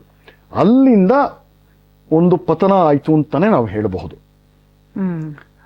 ಅದಾದ್ಮೇಲೆ ಆ ಪತನ ಆದ್ಮೇಲೆ 2010ನೇ ದಶಕದ ಕೊನೆಯ ಭಾಗದಿಂದ ಈ ತನಕ, ಮೊನ್ನೆ ನಾಲಿಗೆ ಹರಿಬಿಟ್ರಲ್ಲ, ಅಲ್ಲಿ ತನಕ ಆ ಪತನದ ಒಂದು ನಿಲ್ಲಲಾರದಂತಹ ಮುಂದುವರಿಕೆ, ಜಾರುವಿಕೆ ಅಂತ ಹೇಳ್ಬೋದು. ಈ ಮಟ್ಟಕ್ಕೆ ತಲುಪಿರೋದು. ಹೀಗೆ ನಾವು ಡಿವೈಡ್ ಮಾಡ್ಕೊಂಡ್ರೆ ಸ್ಪಷ್ಟ ಆಗುತ್ತೆ. ವಿನಿಪಾತ. ವಿನಿಪಾತ ಚೆನ್ನಾಗಿದೆ, ಒಳ್ಳೆ ಶಬ್ದ. ವಿನಿಪಾತ ಶತಮುಖ ಅಂತ ಒಂದ್ಸತಿ ಜಾಲಕ್ ಶುರು ಮಾಡಿದ್ರೆ ಎಲ್ಲೋಗ್ ಬೀಳ್ತಾರೋ ಗೊತ್ತಾಗಲ್ಲ. ಸೊ ಹೀಗೆ ನಾವು ಇದನ್ನ ಅನಲೈಸ್ ಮಾಡ್ತಾ ಹೋದ್ರೆ ಮೊದಲನೇ 10 ವರ್ಷದ ತನಕ ಸುಶ್ರಾವ್ಯವಾದ ಸಂಗೀತನೇ ಕೊಟ್ಟಿರೋದ್ರಲ್ಲಿ ಯಾವ ಸಂದೇಹನೂ ಕಾಣಲ್ಲ. ಆದರೆ ಮೂಲತಃ ನಾವು ನೋಡೋ ಹಾಗಿದ್ರೆ AR ರೆಹಮಾನು ಸೃಜನಾತ್ಮಕ ಸಂಗೀತಕಾರನಲ್ಲ, ಅಂದ್ರೆ ಸಂಗೀತ ನಿರ್ದೇಶಕರಲ್ಲ. He is a sound engineer. ಇದು ಬಹಳ ಸ್ಪಷ್ಟವಾಗಿ ನಾವು ಹೇಳಬೇಕು. ಹಾರ್ಮೋನಿಯಂ ಅಲ್ಲಿ ಕೂತ್ಕೊಂಡು ಮಾಡಿ ನೋಟ್ಸ್ ಎಲ್ಲ ಬರೆಯೋ ಪದ್ಧತಿ ನಮ್ಮಲ್ಲಿತ್ತು. ಅಂದ್ರೆ ಇದು ಎಲ್ಲಿ ತನಕ ಹೋಗುತ್ತೆ ಆ ಸಂಗೀತ, ಸಿನಿಮಾ ಸಂಗೀತ ಅಂತ, it is a very limited medium, very ರಿಸ್ಟ್ರೈನ್ಡ್ medium. ಒಂದು 3-4-5 ನಿಮಿಷಕ್ಕಿಂತ ಜಾಸ್ತಿ ಯಾವ ಹಾಡು ಇರ್ತಿರ್ಲಿಲ್ಲ ಆ ಕಾಲದಲ್ಲಿ. ಆವ್ರೇಜ್ ಅಂದ್ರೆ 4 ನಿಮಿಷ ಹಾಡು ಅಥವಾ 5-5.5 ನಿಮಿಷ ಇಷ್ಟೇ. ಅದು ಬಿಟ್ಟರೆ ನಿಮಗೆ ಅಂಥದ್ರಲ್ಲಿ ಎಲ್ಲ ತರಬೇಕು ಅಂದ್ರೆ ಅದಕ್ಕೆ ತುಂಬಾ ಚೌಕಟ್ಟಿದೆ, ಬಹಳ ಬಿಗಿಯಾದ ಚೌಕಟ್ಟು, ಉಸಿರುಗಟ್ಟು ಅಂತ ಚೌಕಟ್ಟು. ಸಿನಿಮಾ ಕತೆ, ಯಾರ ಮೇಲೆ ಆ ಹಾಡು ಚಿತ್ರೀಕರಣ ಆಗುತ್ತೆ, ಆ ಪಾತ್ರಗಳಿಗೆ ಯಾವ ತರ ಬರ್ದಿದ್ದಾರೆ ಅದನ್ನ, ಅದೇನು ರೊಮ್ಯಾಂಟಿಕ್ ಇದೋ ಅಥವಾ ಶೋಕ ಗೀತೆನೋ, ಯಾವ್ದೋ ಸಂಗೀತ ಕೃತಿನೋ, ಹಾಸ್ಯದ್ದೋ, ಇದೆಲ್ಲ ನೋಡ್ಕೊಂಡು ಮುಖ್ಯವಾಗಿ ರಂಜಕವಾಗಿರ್ಬೇಕು. ಅಂದ್ರೆ ಕ್ಯಾಸೆಟ್ ಸೇಲ್ ಆಗ್ಬೇಕು. ನಿಮಗೆ ಪರದೆ ಮೇಲೂ ಕೂಡ ನೋಡೋಕ್ಕೆ ಚೆನ್ನಾಗಿರ್ಬೇಕು, ಇಂಪಾಗಿರ್ಬೇಕು. ಅದನ್ನ ಚಿತ್ರೀಕರಣಕ್ಕೆ ಅನುಗುಣವಾಗಿರ್ಬೇಕು. ಸಾಹಿತ್ಯಕ್ಕೆ ತಕ್ಕಂಗೆ ಅದರ ಸಂಯೋಜನೆ ಇರಬೇಕು. ಮತ್ತೆ ಕೊನೆಗೆ ಆಕರ್ಷಕವಾಗಿರ್ಬೇಕು. ಕೊನೆಗೆ ದುಡ್ಡು ಹುಟ್ಟಬೇಕು, ಜನಪ್ರಿಯತೆಯಿಂದ ಬರಬೇಕು. ಸೊ ಈ ಮೀಡಿಯಂ ಅಲ್ಲಿ ವರ್ಕ್ ಮಾಡಿದವರು ಬಹಳ ಆರಂಭದ ಇವೆಲ್ಲ ಹೇಗ್ ಮಾಡಿದ್ರೆ ನಮಗೆ ಕಲ್ಪನೆನೂ ಮಾಡ್ಕೊಳಕ್ ಆಗೋದಿಲ್ಲ. ತುಂಬಾ ಚೆನ್ನಾಗಿ ಮಾಡಿದ್ದಾರೆ ಅಲ್ವಾ. ಅಲ್ಲಿ KL ಸೈಗಲ್ ಇಂದ ಹಿಡಿದು ಹಿಂದಿಲ್ ತಗೊಂಡ್ರೆ ಕೊನೆಗೆ ಈ Ilaiyaraaja is the last of that tradition. ಈಗ ಸಾಕಷ್ಟು ಜನ ಹೇಳ್ಬೋದು, ಯಾರೋ MS ವಿಶ್ವನಾಥನ್ಗೆ ಇಳೆಯರಾಜ ಮಾಡಿದ ಕೆಲಸನೇ ಇಳೆಯರಾಜನಿಗೆ AR ರೆಹಮಾನ್ ಮಾಡಿದ್ದಾರೆ ಅಂತ. ಅದರಲ್ಲಿ ಒಂದು ಲಾಜಿಕ್ ಇದೆ. ಆದರೆ ಒಂದು ಮುಖ್ಯವಾದ ಒಂದು ಫಂಡಮೆಂಟಲ್ ಚೇಂಜ್ ಇದೆ ಅಲ್ಲಿ. ಏನು ಅಂತಂದ್ರೆ ಇಳೆಯರಾಜ ಆ ಪರಂಪರೆಯ ಒಂದು ಅನುಚಾನತೆಯನ್ನ ಮುಂದುವರಿಸ್ಕೊಂಡು ಬಂದರು. AR ರೆಹಮಾನು ಆ ಪರಂಪರೆಯಲ್ಲಿ ಚೆನ್ನಾಗಿ ಮುಳುಗಿ ತೇಲಿ ಎದ್ದು ಎಲ್ಲ ಅದನ್ನ ಚೆನ್ನಾಗಿ ಅರ್ಥ ಮಾಡ್ಕೊಂಡು, ಅದು ಸೂಕ್ಷ್ಮಗಳ ಅರ್ಥ ಮಾಡ್ಕೊಂಡು ಅದನ್ನ ಸರ್ವನಾಶ ಮಾಡಿತ್ತು. ಹೌದಾ? ಹೌದಲ್ವ? ಹೌದು ಹೇಳಿ ತಾನೆ. ಹೀಗಾಗಿ ಇವತ್ತಿಗೂ ನಿಮಗೆಲ್ಲ ನೆನಪಿಗೆ ಬರೋದೆಲ್ಲ ಹಳೆ ಹಾಡುಗಳೇ, ಇವತ್ತು ಉಳ್ಕೊಂಡಿರೋದು ಹಳೆ ಹಾಡುಗಳೇ. ಈಗ ಕ್ಯಾಸೆಟ್ಟು, CD, DVD ಎಲ್ಲ ಹೋಯ್ತು. ಈಗ ಎಲ್ಲ MP3ಗಳು, ಯೂಟ್ಯೂಬ್ಗಳು ಇದೆ, ಸ್ಪಾಟಿಫೈಗಳೇ ಬಂದಿರೋದು. ಅದರಲ್ಲೂ ಕೂಡ ಒಂದು ರೇಡಿಯೋ ತರ ಬಾಕ್ಸ್ ತಂದ್ರು ನೋಡಿ ಸಾರೆಗಾಮ ಅವರು. ಸಿಕ್ಕಾಪಟ್ಟೆ ಸೇಲ್ ಆಯ್ತು. ಅದರಲ್ಲಿ ಇರೋದೆಲ್ಲ ಮುಕ್ಕಾಲು ಪಾಲು ಆಲ್ ಕ್ಲಾಸಿಕ್ ಹಿಟ್ಸ್. ಯಾಕೆ ಅಂತಂದ್ರೆ ಇಷ್ಟು ಮಣ್ಣು ಹೊತ್ತಿದ್ದಾರೆ ಅದಕ್ಕೆ. ಒಂದೊಂದು ಹಾಡು ಮಾಡೋದಿಕ್ಕೆ ಅದು ಒಂದೊಂದು ಆಲ್ಬಮ್, ಒಂದು ಸಿನಿಮಾಗೆ ಒಂದು 5-6 ಹಾಡು ಮಾಡಬೇಕು ಅಂದ್ರೆ ಒಂದೊಂದು ವರ್ಷ ತಗೊಳ್ತಾ ಇದ್ರು. ಪ್ರೊಫೌಂಡಿಟಿ, ಡೆನ್ಸ್ ಇತ್ತಲ್ವಾ. ಅದು ಅವ್ರಿಗೆ ಏನ್, ಯಾರು ಇಳೆಯರಾಜ ಬಿಟ್ರೆ ಆ ಮಟ್ಟಕ್ಕೆ ದುಡ್ಡು, ಸಂಪತ್ತು, ಆಸ್ತಿ, ಐಶ್ವರ್ಯ ಯಾವ ಮ್ಯೂಸಿಕ್ ಡೈರೆಕ್ಟರ್ಸ್ ಮಾಡಲ್ಲ. GK ವೆಂಕಟೇಶ್ ಇಳೆಯರಾಜ ಗುರು. ಅವ್ರ ಕೊನೆ ದಿನ ಪಾಪ ಬಹಳ ಬರ್ಬರವಾಗಿತ್ತು. ಅವ್ರನ್ನ ಕೊನೆ ದಿನದಲ್ಲಿ ಸಾಕಿದ್ದೆ ಇಳೆಯರಾಜ. ತುಂಬಾ ಜನಕ್ಕೆ ಗೊತ್ತಿಲ್ಲ ಇದು. ಚೆನ್ನೈ ಸಾಕಿದ್ದು ಗುರುದಕ್ಷಿಣೆ ಇದು ಅಂತ ಮಾಡಬೇಕು ಅಂತ. ಈ ಪರಂಪರೆಯನ್ನು ಹಾಳು ಮಾಡಿದ್ದು ಮಿಸ್ಟರ್ AR ರೆಹಮಾನ್. ಅವರು ಮೊಟ್ಟ ಮೊದಲ ಬಾರಿಗೆ ಈ ಸೌಂಡ್ ಇಂಜಿನಿಯರಿಂಗ್ ಅಂತಾರಲ್ಲ, ಸೊ ಸಂಗೀತ ಸೃಜಿಸುವಂತಹ ವ್ಯಕ್ತಿಯ ಒಂದು ಸಂಸ್ಕಾರ, ಅವನ ಒಂದು ದೀಕ್ಷೆ, ಒಂದು ಟ್ರೈನಿಂಗ್ ಅಂತ ಇದೆಯಲ್ಲ, ತರಬೇತಿ, ಇದನ್ನೆಲ್ಲ ರೀಪ್ಲೇಸ್ ಮಾಡಿದ್ದು ಮಿಷಿನ್ಸ್. ಇದನ್ನ AR ರೆಹಮಾನ್ ಮಾಡಿದ್ದು ಮೊದಲನೇ ಸಲ ಇದು ಮಾಡಿದ್ದು. ಲೈವ್ ಆರ್ಕೆಸ್ಟ್ರಾ ಸಂಪೂರ್ಣವಾಗಿ ಸರ್ವನಾಶ ಆಗಿದ್ದರ ಮಾಡೋದಕ್ಕೆ ಆದ್ಯ ಗುರು ಈತ. ಈ ಸಂದರ್ಭದಲ್ಲಿ ಮೊನ್ನೆ ಯಾರೋ ಒಬ್ರು ಹೇಳಿದ್ರು, ಇವರು ಹೇಳ್ತಾ ಇದ್ದಾರೆ ನನ್ನ ಮ್ಯೂಸಿಕ್ ಅನ್ನ ಹಾಳು ಮಾಡಿದರೆ ನನಗೆ ಸಿಗ್ತಾ ಇಲ್ಲ ಅವಕಾಶ ಅಂತ. ವಸ್ತುತಃ ನೀವು ಹೇಳಿದ್ರಲ್ಲ, ಯಾರು ಇದು ಮಾಡ್ತಾ ಇದ್ದಾರೆ, ಏನು ಚೆನ್ನಾಗಿ ಅಭ್ಯಾಸ ಮಾಡಿ ಬರ್ತಾ ಇದ್ರು, ಆ 100 ಜನ ಅವರೆಲ್ಲ ಮನೇಲಿ ಕೂತ್ಕೊಳ್ಳೋ ಹಂಗೆ ಮಾಡಿದ್ದು ಇವರು. ಹೌದು, ಅಲ್ಲ ಇದು ಇನ್ನೂ ಒಂದಿದೆ. ಈಗ ಅವ್ರ ಸ್ಟುಡಿಯೋ ಕರೆಯಲ್ಲ ಯಾರು. ಅಲ್ಲಿ ತನಕ AR ರೆಹಮಾನ್ ಬರೋ ತನಕ ನಿಮಗೆಲ್ಲ ಸಂಗೀತ ಹಾಡೋಂಥವ್ರು ಗಾಯಕರೆಲ್ಲ ಮನೆ ಮಾತಾಗಿದ್ದವರು. ಇವತ್ತಿಗೂ ಘಂಟಸಾಲ, ಹೌದು, ಪಿ ಲೀಲಾ, ಪಿ ಸುಶೀಲಾ, ಜಾನಕಿ, ಜಿಕ್ಕಿ, ಲತಾ ಮಂಗೇಶ್ಕರ್, ಆಶಾ ಭೋಸ್ಲೆ, ಮೊಹಮ್ಮದ್ ರಫಿ, ಕಿಶೋರ್ ಕುಮಾರ್, ಹೇಮಂತ್ ಕುಮಾರ್, ಇವರೆಲ್ಲ ಮನೆ ಮಾತಾದಂಥವ್ರು. ಯಾಕೆ ಅಂತಂದ್ರೆ barrier for entry was so high. ನಿಮ್ಗೆ ಸ್ಟ್ಯಾಂಡರ್ಡ್ ಆ ಥರ ಇತ್ತು. ಒಂದು ಹಳೆ ಇಂಟರ್ವ್ಯೂ ನೆನಪು ಬರುತ್ತೆ ನನಗೆ, ಲತಾ ಮಂಗೇಶ್ಕರ್ ಅವ್ರು ಕೊಟ್ಟಿದ್ದು, ಬಹಳ ಹಿಂದಿಂದ, ದೂರದರ್ಶನಕ್ಕೋ ಇಲ್ಲೋ ಕೊಟ್ಟಿದ್ರು 80ನೇ ದಶಕದಲ್ಲಿ. ಅವರು ಹೇಳ್ತಾರೆ ತಮ್ಮ ಆರಂಭ ದಶೆಯಲ್ಲಿ ಅವರಿನ್ನ ಸಂಗೀತ ಕಲಿತು ಸಾಕಷ್ಟು ಒಂದು ಮಟ್ಟಕ್ಕೆ ಪ್ರಾವೀಣ್ಯತೆ ಬಂದಿತ್ತು, ಅವರು ಸಾಧಿಸ್ಕೊಂಡಿದ್ರು. ಆದರೂ ಕೂಡ ಆರಂಭ ದಶೆಯಲ್ಲಿ ಅವ್ರು ಹಾಡ್ತಾ ಇದ್ದಾಗ ಒಂದ್ಸಲ ಸ್ಟುಡಿಯೋಗೆ ಹೋದಾಗ ಏನೋ ಒಂದು ಅಪಸ್ವರನ ಏನೋ ಬಂತು, ಅಥವಾ ಯಾವುದೋ ಒಂದು ಪಿಚ್ಚಲ್ಲೋ ಶ್ರುತಿಲೋ ಏನೋ ಭೇದ ಆಯಿತು ಅನ್ಸುತ್ತೆ. ಮ್ಯೂಸಿಕ್ ಡೈರೆಕ್ಟರ್ ಇಮಿಡಿಯೇಟ್ ಆಗಿ ಸ್ಟಾಪ್ ಮಾಡಿಬಿಟ್ಟು, ನಿನಗೆ ಸಂಗೀತ ಬರಲ್ಲ, ಕಲ್ತ್ಕೊಂಡು ಬಾ ಅಂತ ಕಳಿಸ್ಬಿಟ್ರಂತೆ ಲತಾಜಿಗೆ. ಅವ್ರು ಹೇಳ್ತಾರೆ, ಅವ್ರು ಪಟ್ಟಿದ ಕಷ್ಟ ಏನು ಕಡಿಮೆನಾ ಲತಾ ಮಂಗೇಶ್ಕರ್ ಅಲ್ವಾ? ಸೊ ಅವ್ರಿಗೆ ಕಣ್ಣಲ್ಲಿ ನೀರು ಹಾಕೊಂಡು ರೈಲ್ವೆ ಸ್ಟೇಷನ್ಗೆ ನಾನು ನಡ್ಕೊಂಡು ಹೋಗ್ತಾ ಇದ್ದೆ, ದಾರಿ ಉದ್ದಕ್ಕೂ ಅಳ್ತಾ ಇದ್ದೆ ನಾನು. ಅಲ್ಲಿ ರೈಲ್ವೆ ಸ್ಟೇಷನಲ್ಲಿ ಕಾಯ್ತಾ ಇದ್ದಾಗ ಪಾಪ ಈ ಸಂಗೀತ ನಿರ್ದೇಶಕರಿಗೆ ಬೇಜಾರಾಯ್ತು ಅನ್ಸುತ್ತೆ, ಈಕೆ ಈ ಥರ ಮಾತಾಡ್ಬಿಟ್ಟೆ ಅಂತ ಓಡ್ ಬಂದು ಹುಡುಕೊಂಡು ಹೋಗಿ ಅವ್ರ ಸ್ಟೇಷನಲ್ಲಿ ಇದ್ದಿದ್ದು ನೋಡಿ, ಬೇಜಾರು ಮಾಡ್ಕೋಬೇಡಮ್ಮ, ಇವೆಲ್ಲ ಹೀಗೇನೆ, ಬಾ ಮತ್ತೆ ಮಾಡೋಣ ನಾವು ಅಂತ ಹಿಂಗೆ ಒಂದಂಗೆ ಸಮಾಧಾನ ಮಾಡ್ತಾ ಇರುವಾಗ ಅಲ್ಲೇ ಯಾವುದೋ ಒಂದು ಸೌಂಡ್ ಕೇಳಿಸ್ತು. ಅದು ಗದ್ದಲ ಅಲ್ಲ ಅಲ್ಲಿ ಲೋಕಲ್ ರೈಲ್ವೆ ಸ್ಟೇಷನ್ ಅಲ್ಲಿ. ಅದರಿಂದ ಸ್ಫೂರ್ತಿ ಹೊಡೆದು ಆ ಸ್ಪಾಟ್ ಅಲ್ಲೇ ಒಂದು ಕಾಂಪೋಸಿಷನ್ ಅವ್ರಿಗೆ ತೋಚಿ ದರ ಅಂತ ಇವ್ರು ಓಡಿಸ್ಕೊಂಡು ಹೋಗಿ ಸ್ಟುಡಿಯೋಗೆ ಹೋಗಿ ಒಂದು ರಫ್ ಆಗಿ ಕಂಪೋಸ್ ಮಾಡಿ ಆ ಹಾಡು ನೆನಪಿಗೆ ಬರ್ತಾ ಇಲ್ಲ ನನಗೆ. ಆ ತರ ಹುಟ್ಟಿದ್ವಿ ಹಾಡು. ಈ ತರ ನಿಮಗೆ 100 ಅನೆಕ್ಟೋಟ್ಗಳಿದೆ ನಿಮಗೆ ಪ್ರತಿಯೊಬ್ಬ ಸಿಂಗರ್ ಜೀವನದಲ್ಲೂ ಕೂಡ. ಅಂದ್ರೆ ಆ ಸ್ಟ್ಯಾಂಡರ್ಡ್ ಇತ್ತು ನಿಮಗೆ.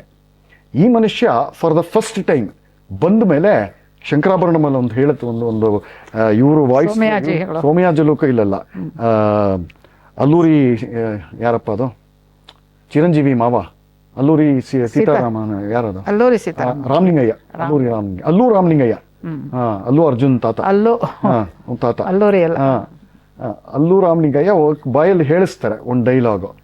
ಬರ್ತಾ ರಾನು ಬರ್ತಾ ಈಗ ಸಂಗೀತ ಹೇಗಾಗುತ್ತೆ, ಕತ್ತೆಗಳ ತರ ಕಿರ್ಚೋದು, ಮೂಲ್ಗೋದು, ಪ್ರಾಣಿಗಳ ತರ ಒಂದು ಕೇಕೆ ಹಾಕೋದು, ಏನದು ಕೇಕಲು ಏನೋ ಬರುತ್ತಲ್ಲ, ಮೂಲಗಳು ಕೇಕಲು ಅಂತ ಈ ತರ ಎಲ್ಲ ಬರುತ್ತೆ, ಒಂದು ಲೈನಾಗಿ ಹೇಳ್ತಾರೆ. ಈ ತರ ಆಗೋಗಿದೆ. ಆಮೇಲೆ ಹಾಸ್ಪಿಟ್ಲ್ಗೆ ಅಡ್ಮಿಟ್ ಆದಂತ ಪೇಷಂಟ್ಗಳ ತರ ಇದರ ಕೂಗೋದು, ಇಂಥದ್ದೆಲ್ಲ ಬಂದ್ಬಿಟ್ಟಿದೆ, ಇದೇ ಸಂಗೀತ ಆಗಿದೆ ಅಂತ. ಇದನ್ನ ಶಂಕರಾಭರಣಂ ಬಂದಿದ್ದು 80ನೇ ಇಸ್ವಿಲಿ. ಅವ್ರು ಹೇಳೋದು ರಿಯಲ್ ಆಗಿದ್ದು AR ರೆಹಮಾನ್ ಬಂದ್ಮೇಲೆ. ಸೋಮಯಾಜುಲು ಬಾಯಲ್ಲಿ ಬರುತ್ತೆ ಇದು. ಕಂಪ್ಲೀಟ್ಲಿ ಅನ್ಟ್ರೈನ್ಡ್ ವಾಯ್ಸಸ್ ಅನ್ನ, ಹೊಸ ವಾಯ್ಸ್ ಅನ್ನೋ ನೆಪದಲ್ಲಿ ಕಂಪ್ಲೀಟ್ಲಿ ಅನ್ಟ್ರೈನ್ಡ್ ಅನ್ಮ್ಯೂಸಿಕಲ್ ವಾಯ್ಸ್ ಅನ್ನ ಸಿನಿಮಾ ಇಂಡಸ್ಟ್ರಿಗೆ ಪರಿಚಯ ಮಾಡಿದ್ದು AR ರೆಹಮಾನ್. ನಮ್ಮಲ್ಲಿ ಸಂಗೀತ ವಾಯ್ಸ್ ಕಲ್ಚರ್ ಅನ್ನೋದು ಸಾಧನೆ ಅಂತ ಮಿನಿಮಮ್ 12 ವರ್ಷ ಇರಬೇಕು. ಇವೆಲ್ಲ ಏನಕ್ಕೆ ಇವೆಲ್ಲ ಹೇಳಿದ್ದು? ಇದು ಯಾವುದೂ ಬೇಡ. ಈಗ ನಿಮಗೆ ಹಾಡೋದೇ ಬೇಡ, ಮಾತಾಡಿದ್ರೆ ಆಟೋ ಟ್ಯೂನ್ ಅಂತ ಏನೋ ಇದೆ ಈಗ, ಅದರಿಂದ ಸರಿ ಮಾಡ್ಬಿಡೋದು. ಇದು ಯಾವ ಸಂಗೀತ, ಯಾವ ಅರ್ಥದಲ್ಲಿ ಸಂಗೀತ ಇದು? ಎಲ್ಲ ಆದಿಮ ಗುರು ಈ ಮನುಷ್ಯ.